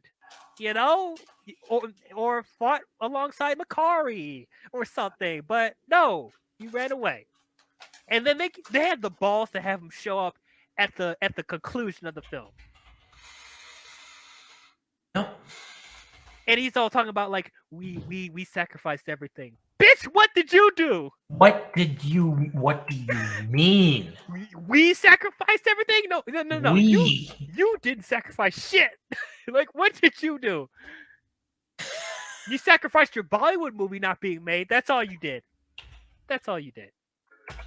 So yeah, I'm with you on that. Like he's a piece of shit. But Yeah. like his character, how they could have developed his character more, like him not feeling like he's not worthy enough to be an Eternal. You know, he feels like he's a joke, and he's not as powerful as everyone else. There could have been a similar thing with Cersei, where she doesn't feel like she's good enough. They could have built up each other or something throughout the movie or something, or have them be more serious and confident as the movie goes on. Like there could have been something good with him, but it's just like, yeah, he goes from being this joke movie star person to being this really powerful, brave warrior, and people taking him more seriously. And like this could have been an opportunity for Kumal to be taken more serious as an actor and be not thought of with his comedic roles. You know, that could have been something, but no, they stuck with what was familiar. So I was like, all right, whatever. Okay. Well, we got the baddie turtles out the way, or the iffy turtles out the way. Wait, actually, no. There's one more. There's one more. There's still one more. Okay, You Druid. better get this right. There we go. Yep. I was gonna say you better get this right too. All right, Druid. Okay, so this one I feel like we might debate on because I don't hate him. I hated him the only time that I saw the film, which is why I say I plan on going back to see it again because I was so fixated on like, holy crap, this movie is bad when I saw it in the theaters. Now I can see it at home and see like, okay, is this character like actually good or not, or are people just overreacting a bit? I know. You know? So I would say with his character, he had the most potential for growth, in my opinion. Because he, as far as his conflict in the movie, he's actually bringing up some really good points. He's questioning the rules of the Celestials and why they can't interfere with humanity. You know, that's a question I feel like at least one of them would bring up, you know. And as far, as his abilities, it kind of lines up to, him having the abilities that he has, and he's not able to do more with it. His ability is that he can mind control people to do whatever they want. He's Mind Stone the character. Yes. So his whole thing is that he sees all the wars going on throughout history and they can't interfere. And he's all like, we have all these gifts and abilities and we can't do anything. And he doesn't feel like the reason that they're doing this, there's not really a good reason why they're not helping out humanity more. And so he's giving Ajax attitude and stuff like that, because like everyone else is like, everyone else doesn't want to break the rules and doesn't want to question anything, but like he seems to be the only one that wants to talk, that actually is speaking sense about all this, being like, we're gods, pretty much gods among these beings, and we're not doing anything. It feels like we're irresponsible, or it's like we're selfish in a way. So it's like I could see that whole motivation like being, better. It's just that they just don't go into that enough. They talk about it in one scene, and then all of a sudden everyone breaks up. I'm like, this was not something that they built up, because the movie is jumping all over the place. We're mainly in present day. but then they're jumping to different points in time where the Eternals are fighting the Deviants in different periods of history and stuff like that. And none of those times in the other periods of the flashbacks do they ever bring up tension of them interfering or stuff like that, outside of Phastos wanting to create technology for the humans. But that's it. No one else questions it. No one else gets into a situation where they feel like they should do more. Like, no. Like, Druig is the only one questioning it. So it's like, I don't know. That's why I don't fully hate it. Like, I get his motivations, but they don't go into that enough. That's my whole problem. And then he kind of does act like a punk too. I'll admit that. He kind of acts like a punk as well. So it's like, it's hard for me to like him in a lot of situations. But like, what's really bringing it around for me, for him as a character, is Makari.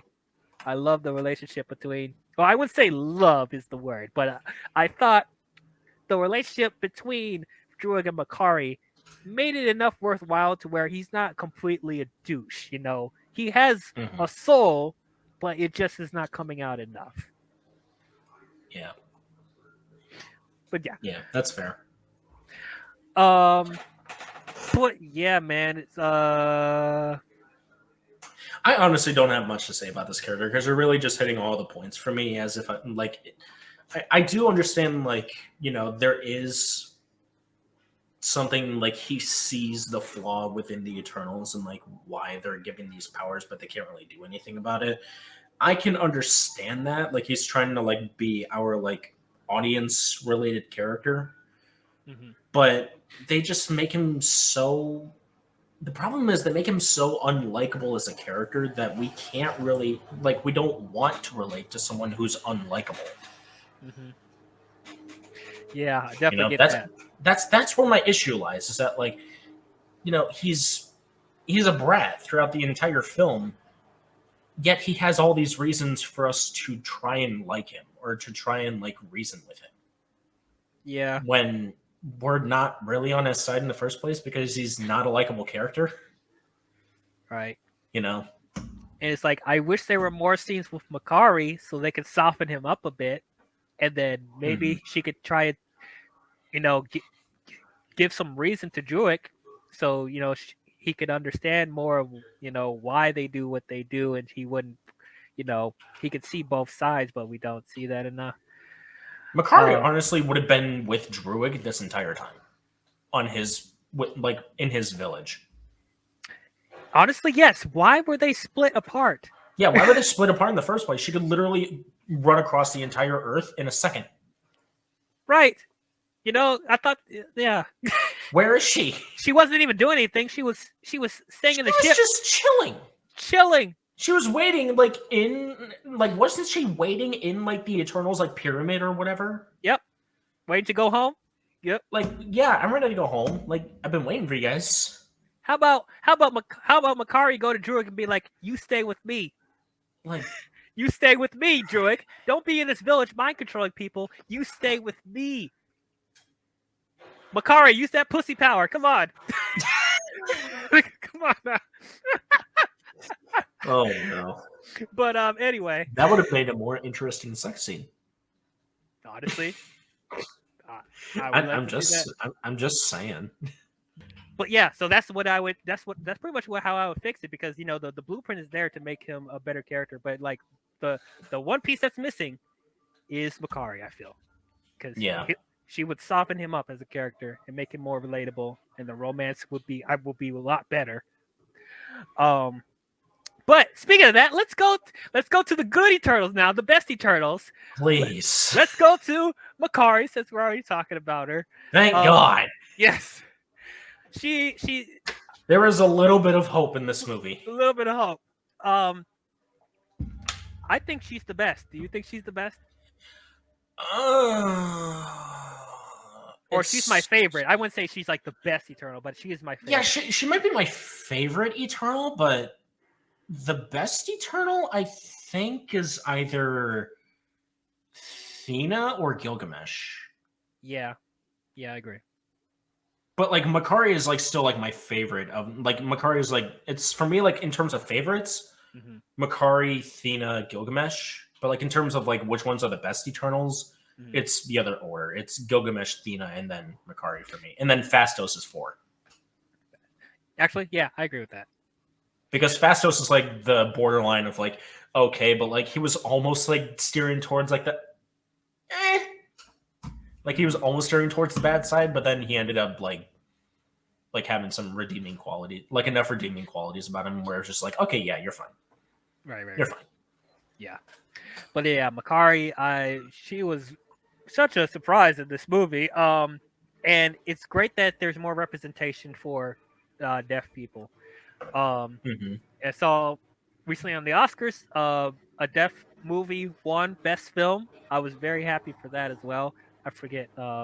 I gotta find the. I gotta look up the name because I want to give it. I want to give it the recognition. There. So What year was it? The most recent one? yeah, it was this year. Yeah. I think it was Coda.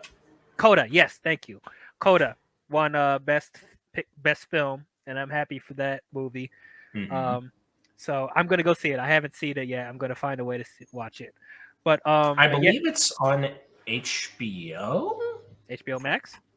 Well, I see that there's like a watch now for a subscription on Apple TV, but like, what are the other options? Oh, I think that's just the only option. Oh, okay.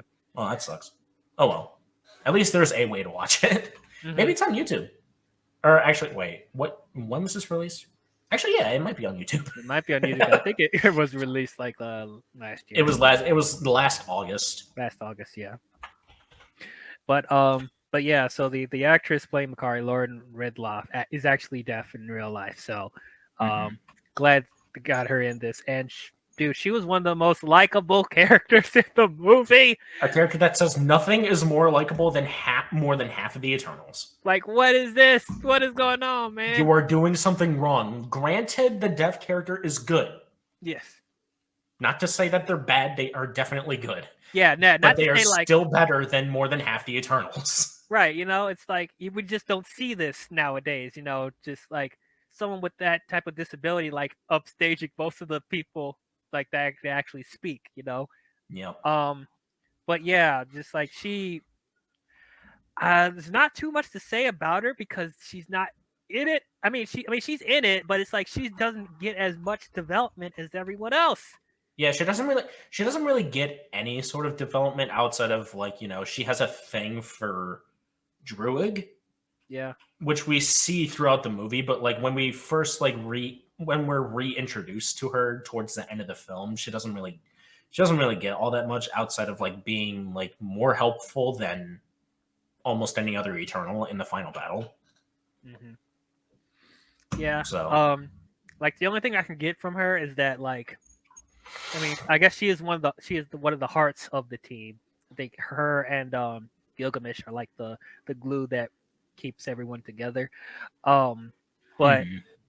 I see that she likes to protect people from danger. And that's pretty much all I can get from her because there's times where some people were about to get hurt or injured or whatever, squashed by giant rocks and stuff like that. She likes to save people randomly, even though she's not supposed to do that. Um, Wait, is she? I think she's supposed to do that. Is she supposed to do that? I don't know. I honestly I think so. Or she doesn't like people stealing, so she stops some people from stealing. Actually, yeah, I think that's what it is. It's like she doesn't want like people to like get in like a fight or something. Right.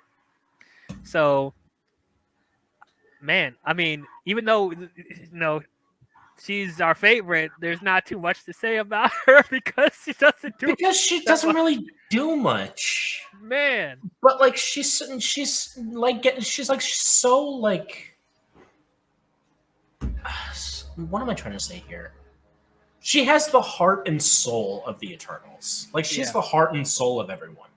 Yeah. And you No. could feel that within her emotions, like within her facial expressions. Right. Which is why I think she's also a great actress too. She needs to be in more stuff. I agree. And as we said, her superpower is super speed, so that was pretty cool. Super simple, doesn't need to be overly executed or explained. She's super fast and she stays super fast. Yep. Thank you. Great. Do that with every other Eternal. This is how you make a good character. And Right. they don't say anything. Right. And it's like, if you're going to have complicated powers, put them on display properly. And they do it properly with her character. Well, it also helps that her powers are simple. But like when she's in that final battle with Icarus, she was kicking his ass for a minute. I was like, yes, get him, Makari, get him. Yeah, this is the only time that Flash will beat Superman. Yep. I'm sure they were thinking of Justice League when doing this movie. Oh, they had to have watched Zack Snyder's Justice League, or not? Yeah, Zack Snyder's Justice League. Well, they were in both versions. It was in both versions. That's true. They may have saw like only like the ending credit scene with Flash and Superman at the end of Justice League or something, and said, "Hey, that'd be funny." Mm-hmm. But yeah, man, she was. Wouldn't it be funny if these two characters were in a Marvel movie? And the guy that has like ultimate like universal like eye laser powers can easily be beaten by someone who just runs. That's kind of embarrassing, but you know. Yeah, that's got to be embarrassing. Let's see what we can do with that. You're right. Okay, so let us go to trying to find his picture. Yep, Fastos. I would say he gets the most humanity as far as the development is concerned. Like because like he felt the most human out of everyone else. Yeah. Okay. Yeah, I can buy that because we saw that he had a family, he had a husband, he had a kid. Yeah. You know, and like we see that he cares about his people. Yes. You know, like it's not even like mutual either. It's like we actually see him like care about people. Right. And it's not even like without even being like, you know, feelings mutual and all that. Mm-hmm. So you know, he's not a joke. He's not a joke. And some people were saying that he was a joke in this movie. I'm like, you shut your mouth. Jesus. He's so good in this movie.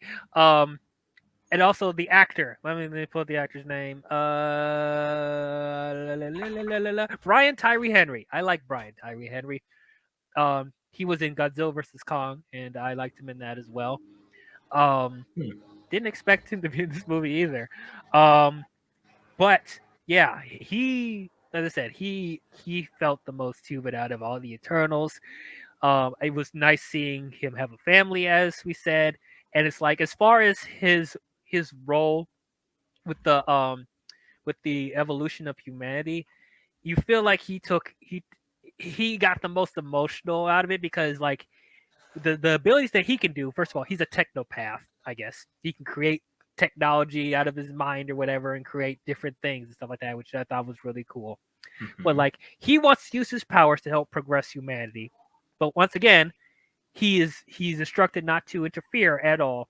Or if he's going to interfere, he can't have his technology be so advanced and where it'll mess with humanity in a negative way. You know, it's like they have to be a slow progression. Like, you know, humanity started out with fire, you know, and then they evolved from that, you know. Like, don't just introduce this big old tech thing to help them do stuff easily. Like, because like in earlier times in BC, humanity was not ready for that. So that was an interesting conflict as well. But once again, didn't go into it enough. Need to go into it more. There was literally a scene that just came out of nowhere, which on paper could have been really, really interesting and heartfelt, but it was just jarring where they placed it. There's literally a scene where he's in an area full of like debris and ashes, and they allude that it was the atom bomb or something like that, and he was the one that influenced them to create the technology to make the atom bomb. And then he sees the results of that, and a bunch of people died from that, as history is shown from war and stuff like that. And I forgot about that scene. Yep, and he's just laying in the debris or sitting in the debris, crying, being like, "I thought I was doing something good. The humanity is not worth saving," and stuff like that. And like Ajax is there, you know, to try and comfort him and stuff like that. Like that's a really good scene, but I don't feel anything because it's in the wrong place. It's in the wrong place. You didn't build this up at all, which is why I said this movie should have been a period piece seeing humanity progress with the Eternals there, so you can have more time to build up to that, to see him actually interact with the humans more and with the technology that he's creating, stuff like that. So when it got to that point, we'll feel more, but we don't. You Mm-hmm. know, it's a shame. It's a shame. Um, but yeah, I mean, there's not too much I could say that like that I feel like his character needs fixing, because I said the blueprint for his stuff is there. They just needed to execute it better. Um, what I also liked is that the movie's trying to be a little bit more progressive, where he's gay, and he has a son with his significant other, which I Mm-hmm. thought that was nice. That was nice. They didn't put any attention on it. They didn't make it a big deal. It was just there. So I was like, I'm happy. This is how you slowly progress us into introducing more of that stuff for the community. Without it shoehorning it in your face or making it feel like an agenda. Now, unfortunately, international like theaters probably wouldn't be as happy about it. They're very touchy about the subject with the LGBT stuff. I heard recently that Multiverse of Madness is banned in other countries because America Chavez's parents are gay. So it's like it's not That's looking great. stupid. It is stupid. Like, get over it. Like, come on now. But yeah, it is what it is. Whatever. I thought the stuff with his son was cute. I like the whole thing of like he's trying to protect his son from violence and stuff like that, or teaching them violence, but then the Eternals are like showing how cool they are with the power and stuff like that, and then he's like, "Oh, that's so cool!" And then Fast like, "Nope, nope, nope, nope. Let's go in the other room. No, don't pay attention to him." So I thought that was kind of funny. The only issue that I have with that is that his son is referencing DC in a Marvel movie. Yeah, yeah. Chloe.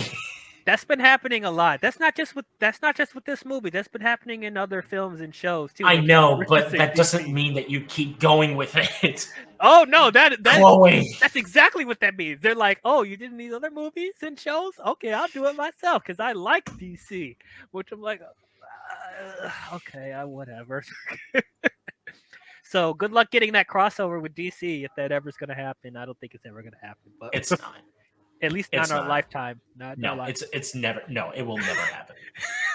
It will never happen. Period. Because if you do, you are alienating one of the fan bases. That's true. That is true. Because like in that opening, like the opening credits scene, whose logo is going to come up first? Is it DC or is it Marvel?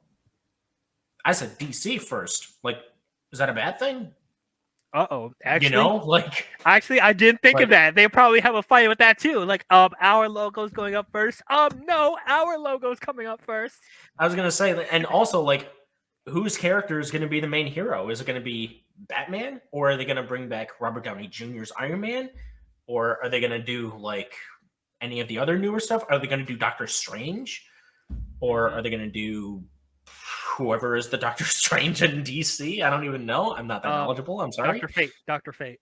Okay, well there you go. Is it going to be him? Like we don't even know this character. Well, we're about to see I didn't him even know that. I didn't even know the character existed. Oh, go see Black Adam because he's going to be in that. That's true. Isn't that delayed until 2023? No, it's coming in October. Oh, okay. Yeah. Sorry, there are so many movies that are getting, or so many things that are getting delayed until 2023. I just keep forgetting. Like I know the Marvels is delayed to 2023. The Mario movie is delayed until 2023. Yeah. Which that's fine. By the way, did you know that Brian Tyree Henry was in Joker? Yes. 2019 Joker. Yeah. I did not know that. Yeah, his role wasn't that big, but yeah. Yeah, it says his name was Carl. Carl. So, and apparently he was listed to be in a potential Joker sequel. I think they're still trying to do it. I really think so too, but I think Joaquin Phoenix is done.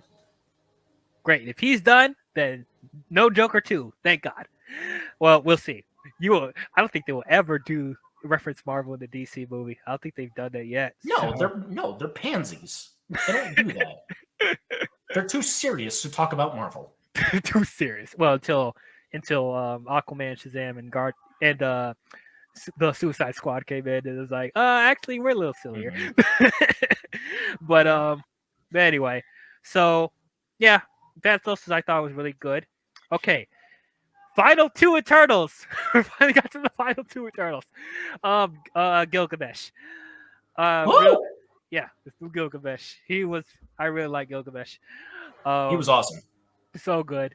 Um, his Why did they power. kill him off? I don't know. I don't know. Why? I I Why don't. do you do that? Why do you do that?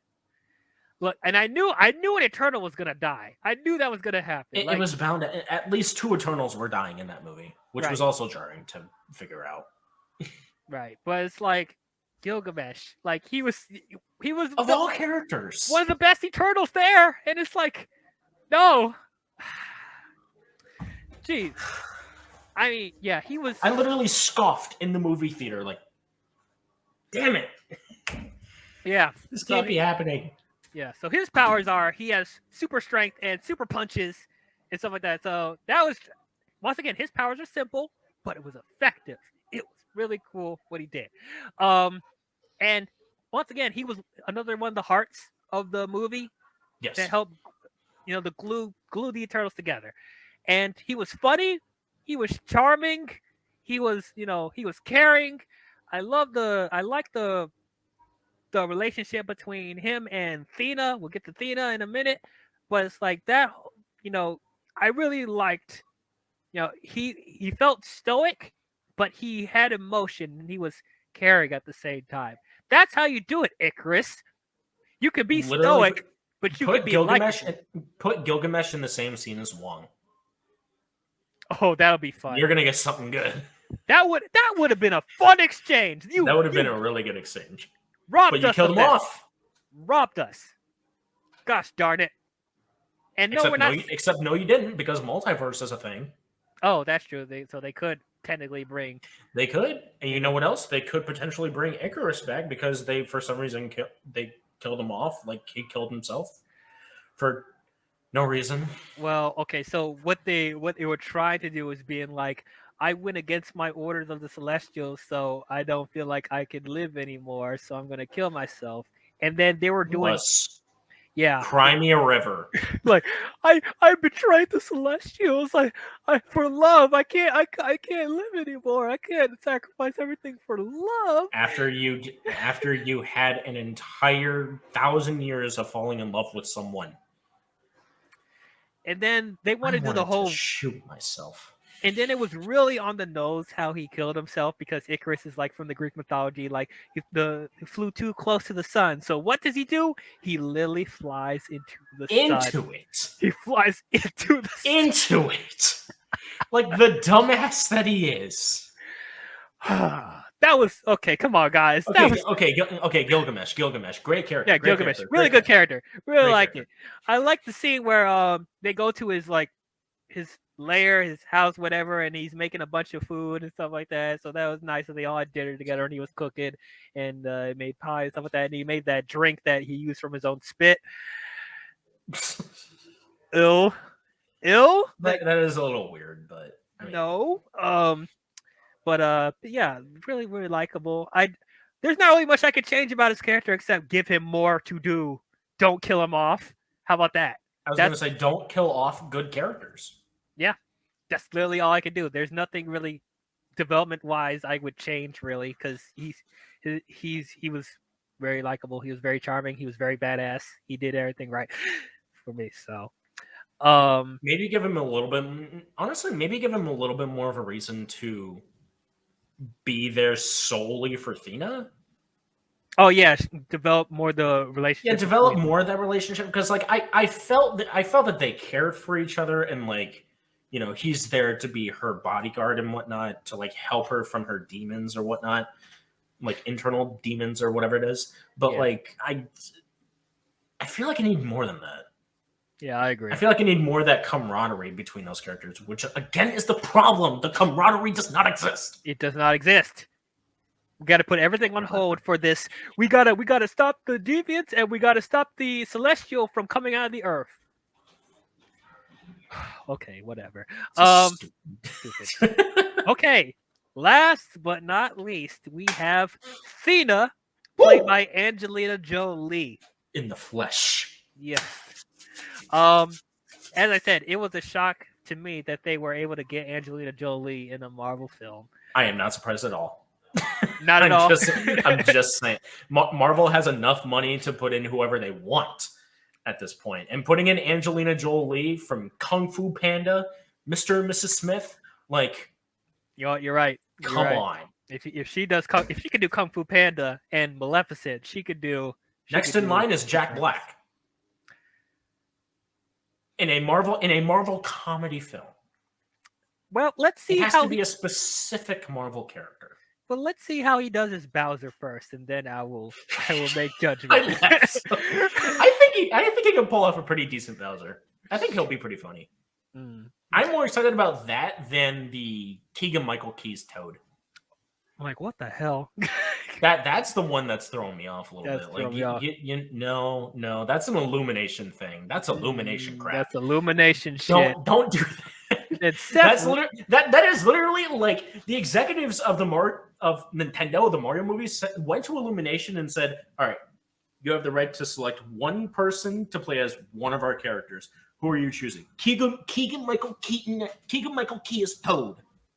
Done." Like, I'm gonna say this right now: if you give Toad black slang, I am walking out of the theater. I will walk out of your movie and ask for a refund. You better not give Toad slang. I swear to God. They better not get. They can give him sunglasses, fine. Don't make him like obviously.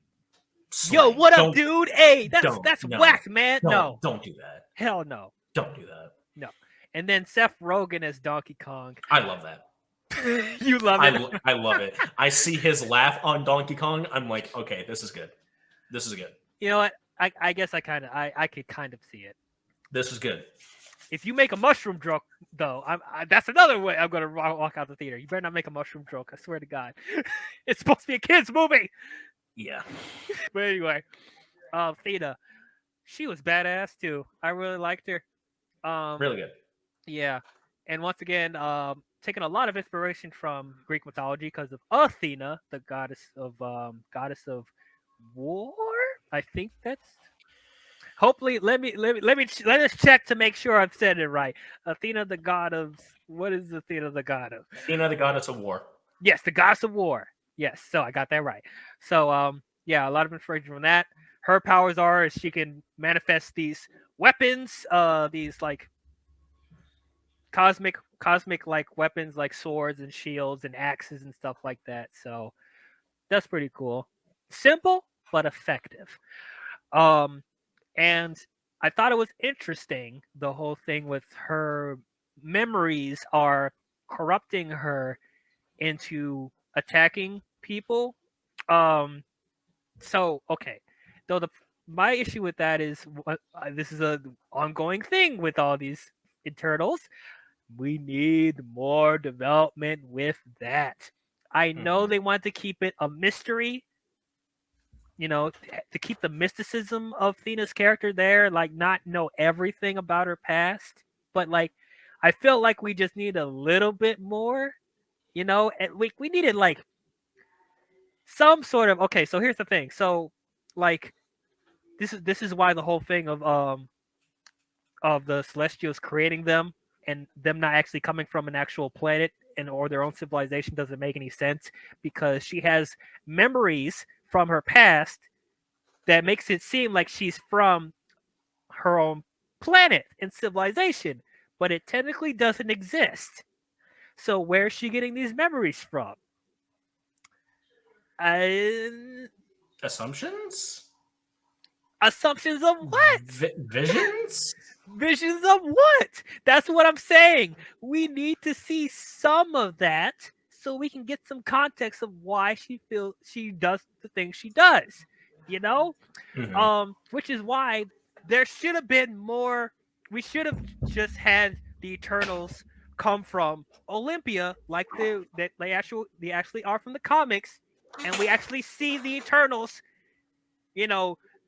growing up and thriving on their planet, and then we could actually see one or two flashbacks of Athena going through whatever tragic backstory or flashback she's dealing with in her mind to get some context of why her mind is acting up the way she is, and give a reason of why that's affecting her and nobody else. Like we just needed to see some context of that. And like, cause it makes it seem like she's a liability to the Eternals, because like you never know when she's going to go haywire and start trying to hurt the other Eternals and possibly kill them. So it's like, you're just making her a liability at that point. So it's just like we just needed some more context with that. And as we said earlier, there needed to be more development with Gilgamesh and Athena together, develop their relationship. I'm not expecting a romance. Like, we don't need a romance with that either. It could be a friendship thing. That's fine.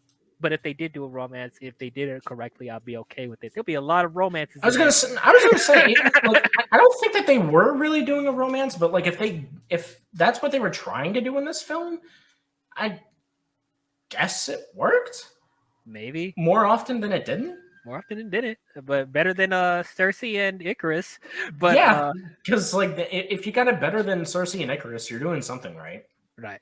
But I was completely fine with them being close friends. Let's just stick with that, Mm-hmm. But yeah, man, that's not much with her either. She had some really badass fight scenes. And she's Angelina Jolie. She's intended to be badass. Right? And she doesn't die. She doesn't die, thank God.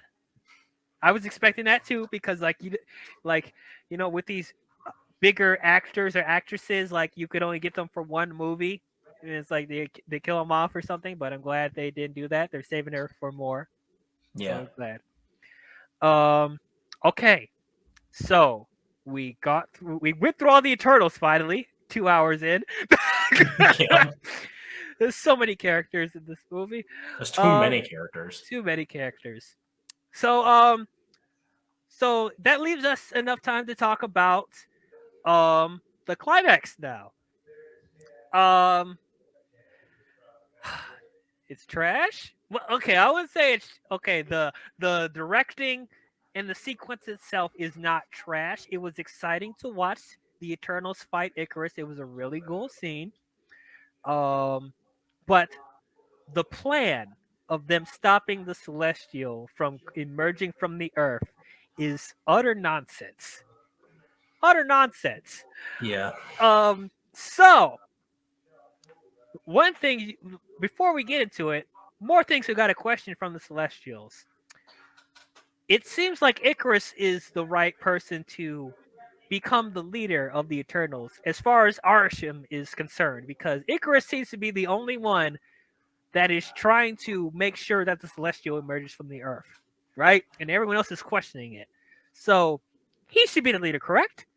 Why are they going for Cersei? Yes. Why did Arishem choose Cersei? She's questioning everything. Like, you don't think that would go haywire at some point? And then here's what I also got a question.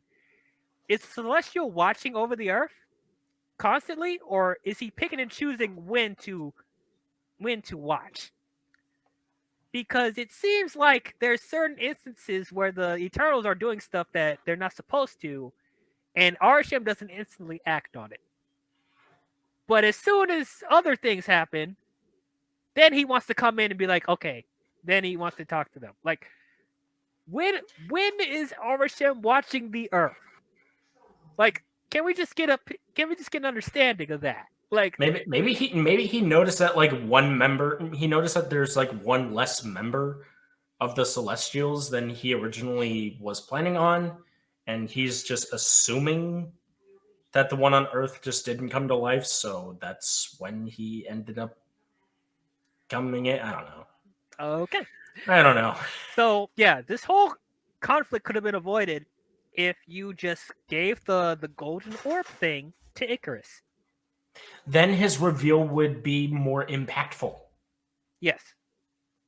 And and the Celestials' reasoning for stealing the Eternals would have made more sense.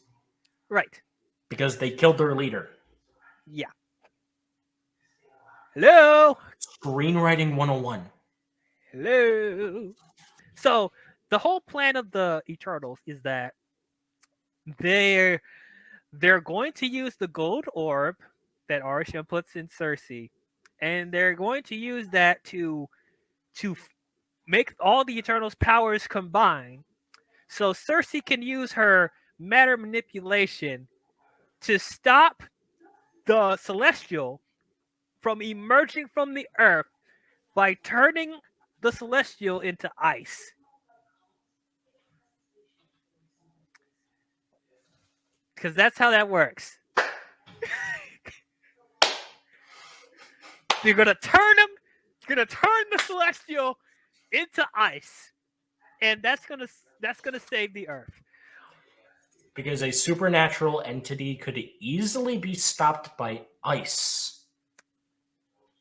And then, not to mention, I'm going to talk about physics in this movie. You know, I know it's a Marvel film, comic book logic. You got to suspend your disbelief. But, like, it's got to a point where I'm questioning a lot of things now because you still, to an extent, play by regular human physics when you're on Earth. If a head that big from the Celestial and a part of a hand is coming out of the Earth, that would somewhat affect the gravitational polarity of the planet. Right? There should be tsunamis and earthquakes and possibly everywhere. Possibly volcanoes going off when the Celestial is emerging from the Earth. Everywhere, because the fingers are pulling out from like every corner of the planet. Right. But nobody is affected by it anywhere around the world. It's just that specific part where the Celestial head is emerging. And no one else feels it. No one else feels it. Oh, that's another thing. The problem with it being in present day, does S.H.I.E.L.D. not know about what's going on? Doesn't S.H.I.E.L.D. not exist anymore, though? Okay, I guess not, but like, there are no... S.H.I.E.L.D. was corrupted. S.H.I.E.L.D. was corrupted, yes. Okay, but okay, S.W.O.R.D. then. S.W.O.R.D. didn't know this was happening?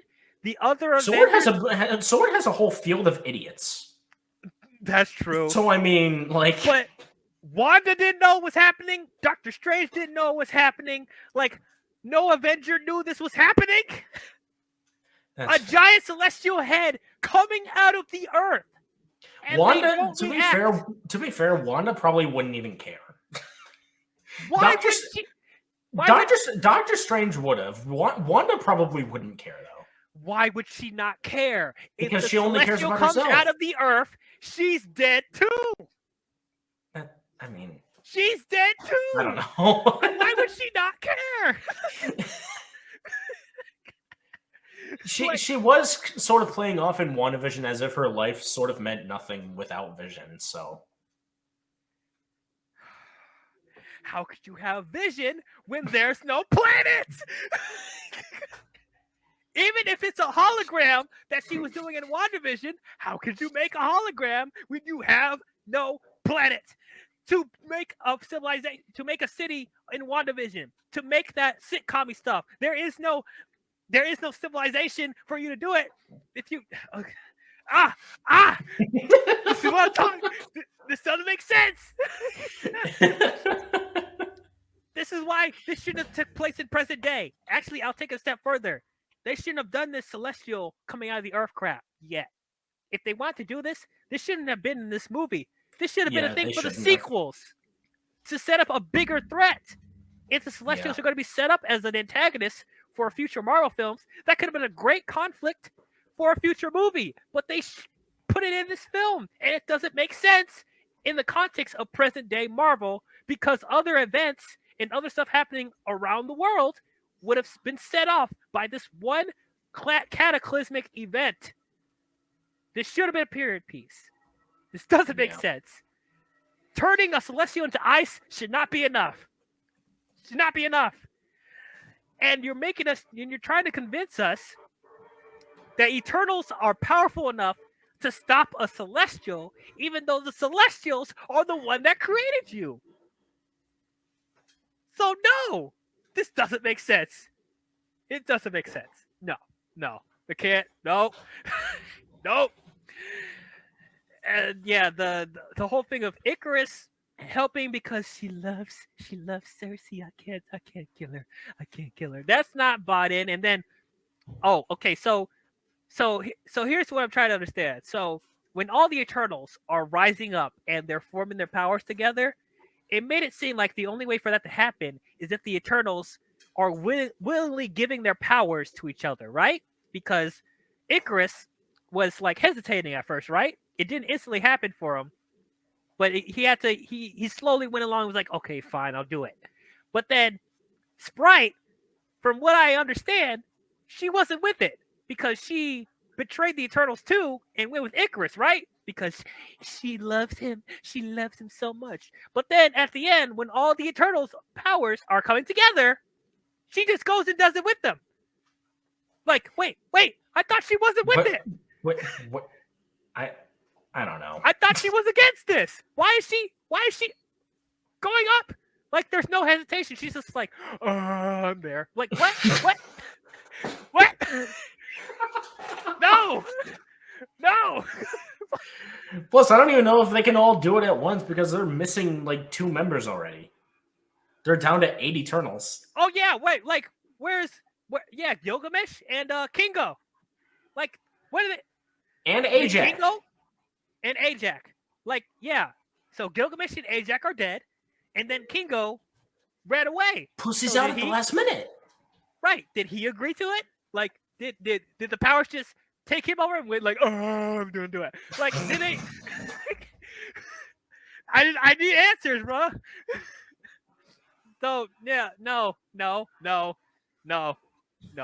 And then, even if you want us to buy into the fact that they were able to freeze an entire Celestial, still nobody reacts to the fact that there's a giant Celestial head popping out of the earth.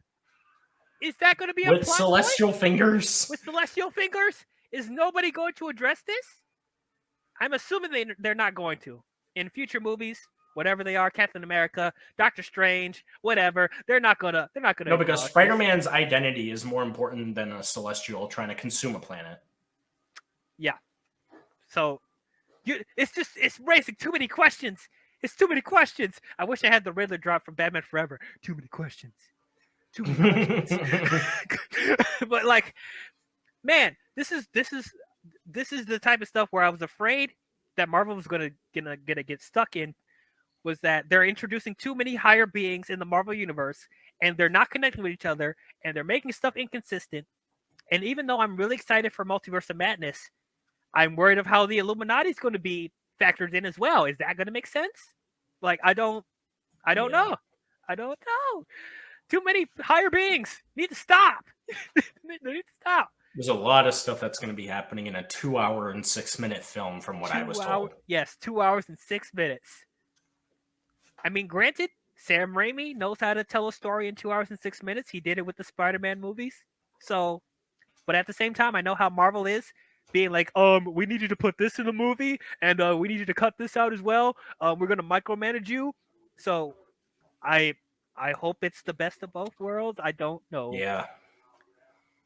I feel like Sam Raimi wouldn't sign on to something as micromanaged as the MCU if he didn't think that something good would come out of it. You know. Yeah. So, but anyway, anything that we liked other than that? Is there anything? The cinematography, I get, again, the cinematography was good, and like Gilgamesh, Thena, Phastos, Makari. Yeah, that's really all I have about this movie. Yeah, which is not a lot. Right, and the ambition of the world building and the mythology is cool looking, interesting looking. Yeah. Let me remember. Ambitious film does not good film make. We need to make that a t-shirt. Ambitious film does not good make film. I like that. But I want to talk about a little bit more about the cinematography and how it's shot and stuff like that, because like I don't think we're putting enough emphasis enough, because Chloe Zhao, as much as we have a problem with the story that she did, the way she shot this film is really, really good. It's Yeah, the really, way that the film is made is good. yes, Okay? It's professionally made. Everything looks good. yes. There's And the some previews were actually selling me the previews because, were something. Yeah. visually, it looks different and it looks good. Right. There's some really nice sunset shots and like establishing shots that she does in this movie. Mhm. Really, really nice, really atmospheric. It makes the movie feel big, And especially whenever whenever Arisham comes up, like you feel the scale of Arisham. Like Yeah, this you feel celestial, that he's big. yes, He is like big. he's big. Um, and it's like the action scenes I thought was directed really, really well. It was very fast paced. It was really intense, For the most part. for the most part. For the most part, like she had a really good handle on the action. And it's like I know people want to complain about the desaturated colors and it feels like a DC film. It doesn't feel like a DC film. It doesn't. Like No, it still feels like a it's too Marvel movie. bland to be a DC film. It's not. Stop saying DC movies are bland. It's not bland. DC movies are not bland. Uh, you definitely can't say that now. But it's just no. It still feels like a Marvel movie, but it's just more. It's more subdued than what we normally get from a Marvel film. But at the same time, it still has that wacky, wacky, silly humor here and there, which I'm like, it made it. The tones kind of clashed a little bit in certain places, but like it still felt in line with what a Marvel film is. It just try something new. And I definitely commend Chloe Zhao for trying something new. But that Mhm. being said, you feel like Chloe Zhao isn't really fully comfortable being in this big budget blockbuster type of atmosphere. Not at all. No. Like there's some awkward direction here and there, and like she came up with the story as well, as we said. Like you still felt like she doesn't have a full grasp on how the MCU is as far as the world building. It feels like she doesn't fully understand everything that's going on. So it's like she's trying to make it up in the best way that she knows how. Um so it's just like I don't know. I don't know if she was the best choice for this film. I'll be honest, and I feel like Kevin Feige should have came in a little bit more and like explained some more things about the world before having her write the story for this. I'm not saying that they need to micromanage her, but it's just like it felt like once again he gave her a little too much creative control in certain moments. Um, but it's hard for me to say because we weren't behind the scenes, we didn't know what was going on. But it's like it's clear I felt like Chloe Zhao was kind of lost in a couple places. So Mhm. if they decide to do Eternals 2, I don't know if I would bring her back. I wouldn't. Yeah, it's like I said, I respect Chloe Zhao for coming in and trying to shake things up, and I'm happy for her Oscar win, and I'm going to watch Nomadland at some point. I want to see how good it actually is, but it's like I don't know if she was the right choice to, or at least come up. I don't think she should have wrote the story. I'll be honest, and it's like it's weird because like as we said, Kevin Feige was praising this movie and praising Chloe Zhao. Like he even talked about the pitch that Chloe gave to him. Well, he's always optimistic. I mean, I guess you're right. He was Eh, he was probably optimistic during Thor: The Dark World, I guess, yeah, if I'm being honest. yeah. Also, I think the budget for Nomadland was only 5 million. $5 million, man. Yeah, and this is a $200 million movie. Yeah. Like, even I'll admit, like, if I started out with making movies for like chump change, and then going from that to this huge big budget movie where it's like I have so many resources at my fingertips, I wouldn't know where to start. Honestly, as much as I would love to be on like a Star Wars trilogy to make it for like $200 million, I would honestly just say no because I don't even know what to do with all of it yet. Like I need a plan first. Exactly. And Exactly. Chloe Zhao didn't really have like a plan to be a part of the MCU, I don't think. I don't think so. It just felt like she was just sort of like, you won for Nomadland. Hey, you want to direct an MCU film? Right. Like Yeah. I mean, and it's she made Eternals look like a low budget movie with a $200 million film because of how just natural it looks. yeah, you're right. Like You're all right. of the money really just went into costumes and special effects. Yeah. Yeah. Which, at first I thought, okay, that's cool. This feels like a big budget indie film. But the script feels like a indie film as well. Mm-hmm. So And hey, but you know what? Eternals succeeded at box office. Barely, but they succeeded. I mean, Box office is 402.1 million. okay. I mean, So that's a little bit over like the cap of what she should be getting. right. So yeah, the MCU is definitely in trouble if a film bombs, because I don't think that's happened at least like No, in years. I really don't think that. I don't think an MCU film is going to bomb. Yeah. I don't think. Like and no matter how bad the movie is, like people are going to see it because it's the MCU. Well, then again, Ant-Man and the Wasp: Quantumania is going to be coming out, and if Evangeline Lilly is going to be in it, that may raise a little bit of trouble. Oh, come on, guys. I'm not saying like I wouldn't go see it, because I still am, because like it's MCU and whatnot, but like I know that DC's in trouble if they're keeping Amber Heard.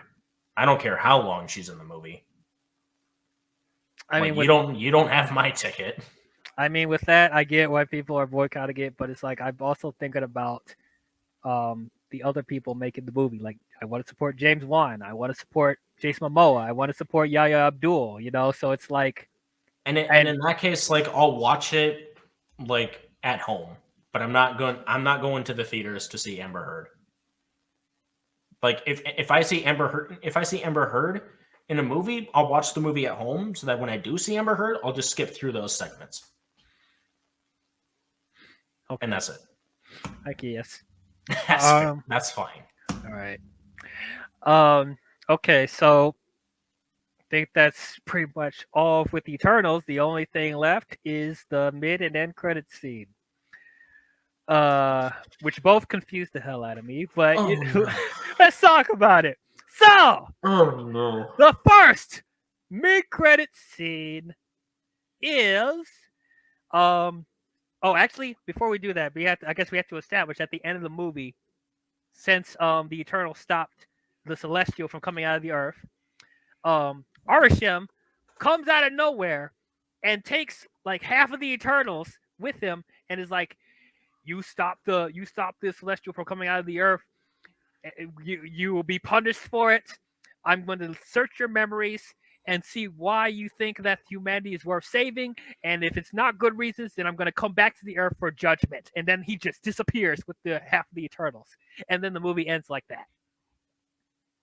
Oh, and Dane is watching all this happening as well, because he already knows that they're Eternals, stuff like that. Everyone, all the humans see Arishem coming from the clouds, like emerging from the clouds, and just taking the Eternals.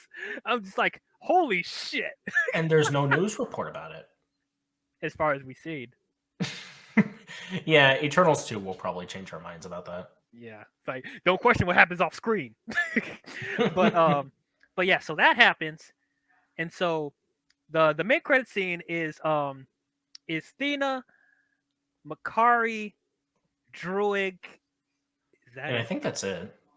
Because it was Kingo, Phastos, and Cersei that was taken. Right. So and then who died in the movie? Gilgamesh, Ajak, and Icarus. Yep. And then Sprite is not an Eternal anymore, so she didn't get captured. So I think the only ones that were left that stayed on the ship were Thena, Makari, and Druig. Yes. So yeah, so they're staying on the ship. They're waiting for the other Eternals to meet, I guess, for something. And it doesn't end up happening because Arishem took them and they don't know what's going on. And then out of nowhere, there's this portal that comes up in the ship, and this little leprechaun man comes out of the portal with a freaking cup of beer, and I'm not making this up. A leprechaun man comes out of a portal with a mug of beer, and then he does this announcement saying like, announcing the Prince of Titan, the brother of Thanos, Star Fox, played by Harry Styles. And then he comes in and is like, I know where the Eternals are captured. I know where to find them. And so Star Fox, along with Pip, the leprechaun, is going to help the Eternals find the other Eternals in the galaxy. Harry Styles? Can we move on? Hold on. We got to stew in this for a second. Harry Styles?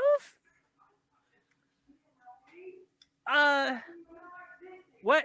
How do you come back from that?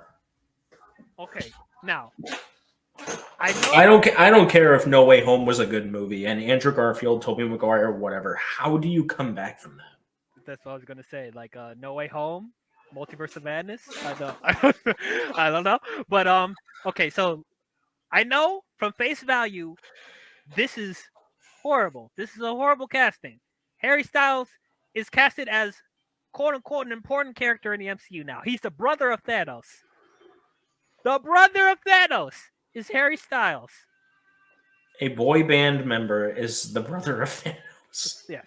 Now, I know for people that haven't read the comics, they're like, but wait, he's not purple like Thanos. How is he Thanos' brother? In the comics, it's weird because he's a humanoid in the comics, and Thanos is still purple. So that's actually accurate to the comics. So it's weird. But Harry Styles is from what I've seen in the one movie that he's in, Dunkirk, he's a bad actor. He's a bad actor. But do I want to blame it on him or do I want to blame it on Christopher Nolan's direction? Because nobody in Dunkirk was good. So I don't know if I want to judge it instantly. I know with most casting, Marvel gets it right, no matter how weird it is, you know? Except for Captain Marvel, it didn't work. But I'm thinking, because this is exactly what I thought when with the Collector. You know, when the Collector was played by Benicio del Toro, he looked awful. And then when we see the Guardians movies, he's so much better. So I'm thinking there has to be something they saw in Harry Styles to be like, you're going to play this very pivotal character in the MCU going forward, right? They must have seen something in him to be like, we need him. But there's another side that's like, they probably casted him to get the teenage girls in the seat. When they have enough money as it is. Yeah. So I'm going to reserve my judgment for when we see him in either Eternals 2 or whatever MCU movie he pops up in. I want to see his performance because I'll say right now, the little that they showed in this mid-credit scene, it was fine. It was fine. I wasn't rolling my eyes. He delivered it fine. He delivered his dialogue fine. So if he's at least fine, I'll be okay with it. But it is a big red flag when you're getting Harry Styles to play Star Fox, Thanos' brother, the Prince of Titan, in a Marvel movie. And it's a boy band member. Ex-boy band member. Ex-boyfriend. Whatever. You know, because they're all going solo now. They're all going solo now, remember? My fucking bad. Because remember, Haley Steinfeld is a singer, and I didn't think she was going to be a good actress, but then Pitch Perfect and Age of 17 and, you know, other dramas that she's done, she's a really good actress. So I'm like, don't judge singers by their covers, you know? No pun intended. I didn't really know that she was that much of a singer until I saw her in Pitch Perfect 2. Oh, yeah. I thought that she was more of an actress.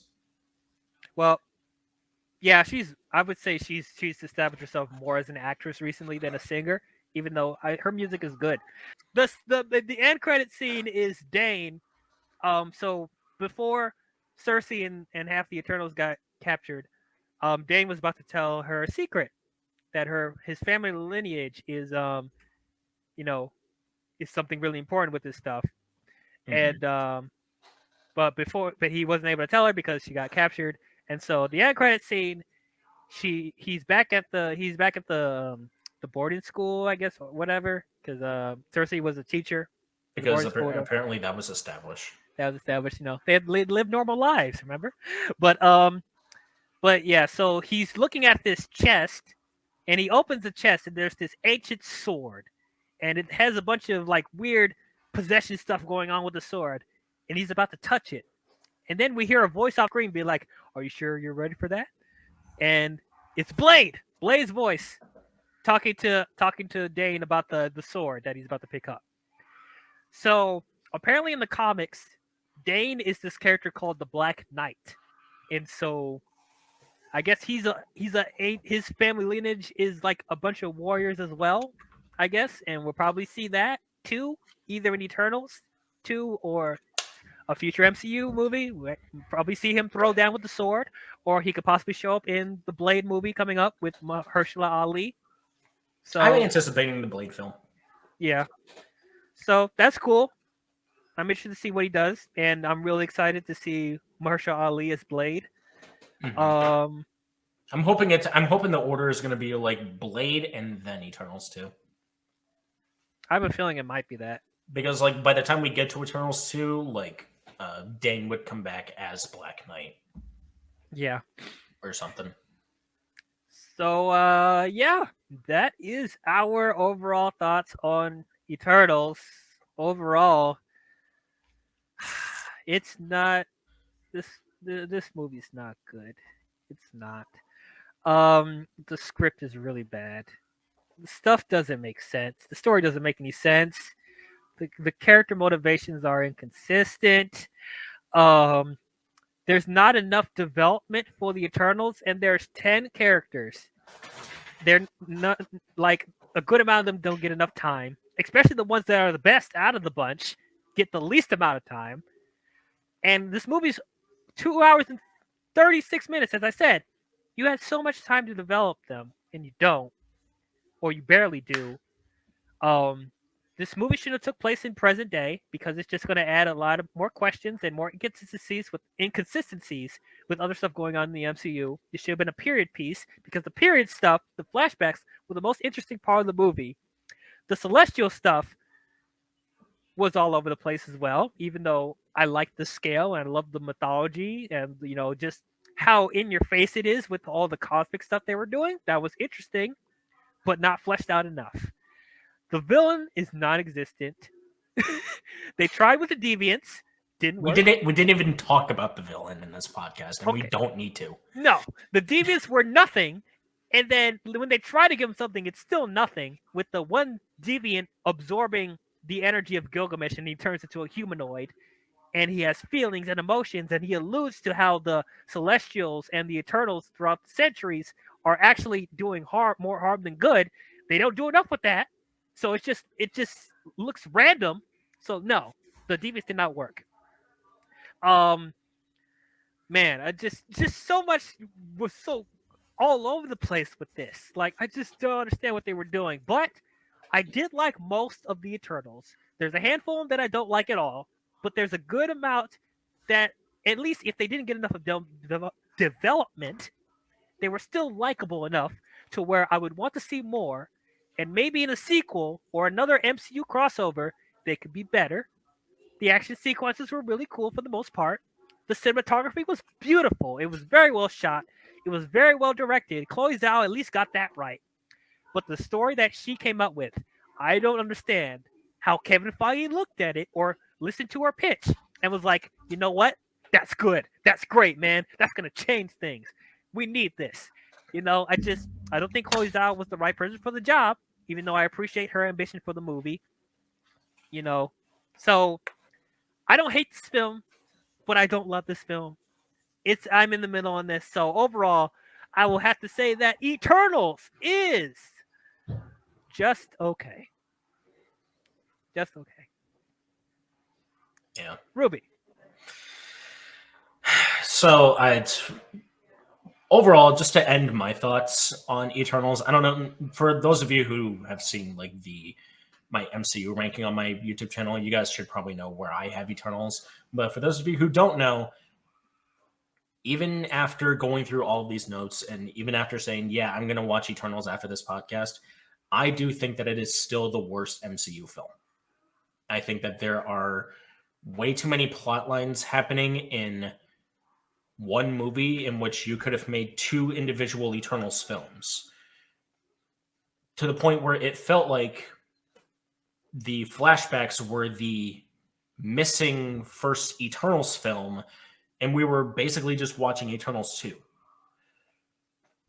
And that's jarring to me because I just don't like watching movies where I'm seeing two or three movies in one.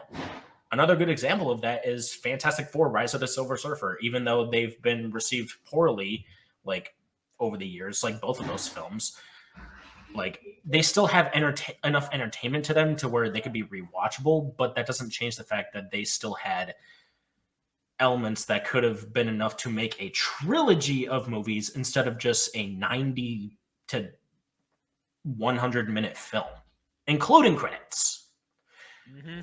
And that's where one of the problems with Eternals lines in, is that there's too much story happening to the point where you could make two Eternals films instead of trying to conjoin one together into 2 hours and 37 minutes or 2 hours and 36 minutes, whatever. And when you do that, you're not only overstuffing the bad characters with development that we don't need, you're undermining the good characters. You're undermining the development of the good characters that, some of them die, or it's just getting too close to the final battle and we need to just introduce characters, which is another problem with this movie, which is another separate problem, is that it doesn't make sense to do a get the band back together kind of film when it's the first film introducing 10 characters. Introducing 5 characters in a first Eternals film, that would have been fine in like a period piece, or just make the whole period piece just the first Eternals film, and then get the band back together type of film in Eternals 2 with less characters. Because Ajax just delivers no exhibition, that she just doesn't deliver. And Icarus is just a bad character by design. Sprite is just a bad character by design. There are so many characters that you could just remove just by design, and it wouldn't really matter all that much. Like, there'd be no change. If anything, it would probably make the movies better. So, as much as I want to say, like, yeah, I've said this to people before, but like, as well as the film is made, like, it's a well-made film, but that doesn't mean that the film itself is good. And again, like, it's nice to see the MCU go in very ambitious directions, but that doesn't make it for a good movie. You know what I mean? Like, you gotta have reason to go on these ambitious directions, because it feels like the MCU is going more towards multiverse over cosmic world eternal stuff from what we know of. Or they're going to do like what they did with Avengers and Guardians and having Earth realm stuff happening while the cosmic realm stuff is happening on the back burner. Maybe that's what they're doing with Eternals and multiverse. We don't know. But as it turns out right now, it feels like the multiverse is what we're really focused on, what we're really hyper focused on. So to just randomly throw in Eternals in between Shang-Chi and Spider-Man No Way Home, it feels jarring to just throw it in there just randomly. Like, hey, there's a new MCU movie, Eternals, go check it out. And it's not that good. It's not even that good just to begin with. So, it's shooting it. just the release of the movie and with all of its bad elements is just shooting the MCU in the foot even more. And Harry Styles, I don't even need to mention Harry Styles because everyone hated Harry Styles in that movie. And if you didn't hate Harry Styles, you don't like MCU. I guess I don't like the wait. I don't like Harry Styles. What am I saying? I don't like. I was gonna say, hold on for a moment. But yeah, I mean, so I as much as I wanted to like this movie because of how good it looked, I wasn't expecting it to be like an amazing movie before, but it still disappointed me. To the point where even though like as a film, it's not a poorly made film. It's not. It's just bad by MCU and bad by every other aspect of the film. So I wouldn't say that it's god awful. Because I think that's a little too harsh, though I would go in that direction if the cinematography was bad. So I'm going to say that the movie is just trash. I was expecting that. I was expecting It again, like cinematography is like the only thing that's really saving this movie. Anthena and Makari and Fastos and Gilgamesh, who had less development than any of our other characters. So. Well, that was our very long rant, preamble, tirade on Eternals that's been building up for a while. What did you guys think about it? Did you guys love it? Did you guys hate it? Did you guys think it was okay? Comment below. Let us know. Is this a new direction, new creative direction for the MCU, or is this a huge blunder for him? Yeah, tell us your thoughts. Well, yeah, I'd like to thank Ruby for joining with me doing this. No problem. I don't mind ranting about movies that are actually bad. If you ever do another podcast on Rise of Skywalker, I wouldn't mind doing that either. Oh, it's coming. It's coming.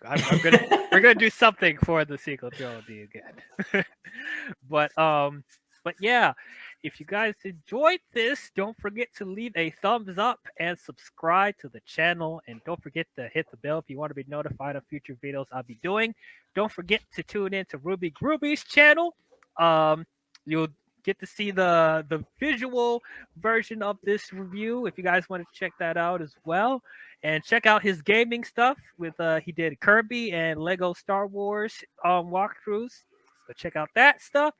The next Marvel stuff we'll be talking about Hawkeye, Spider-Man, and then Multiverse of Madness. So tune in for those when it comes out. But that's all we have for you Marvel fans, and we will see you guys in the next one. Talk to you guys later. Bye-bye. Take care, guys.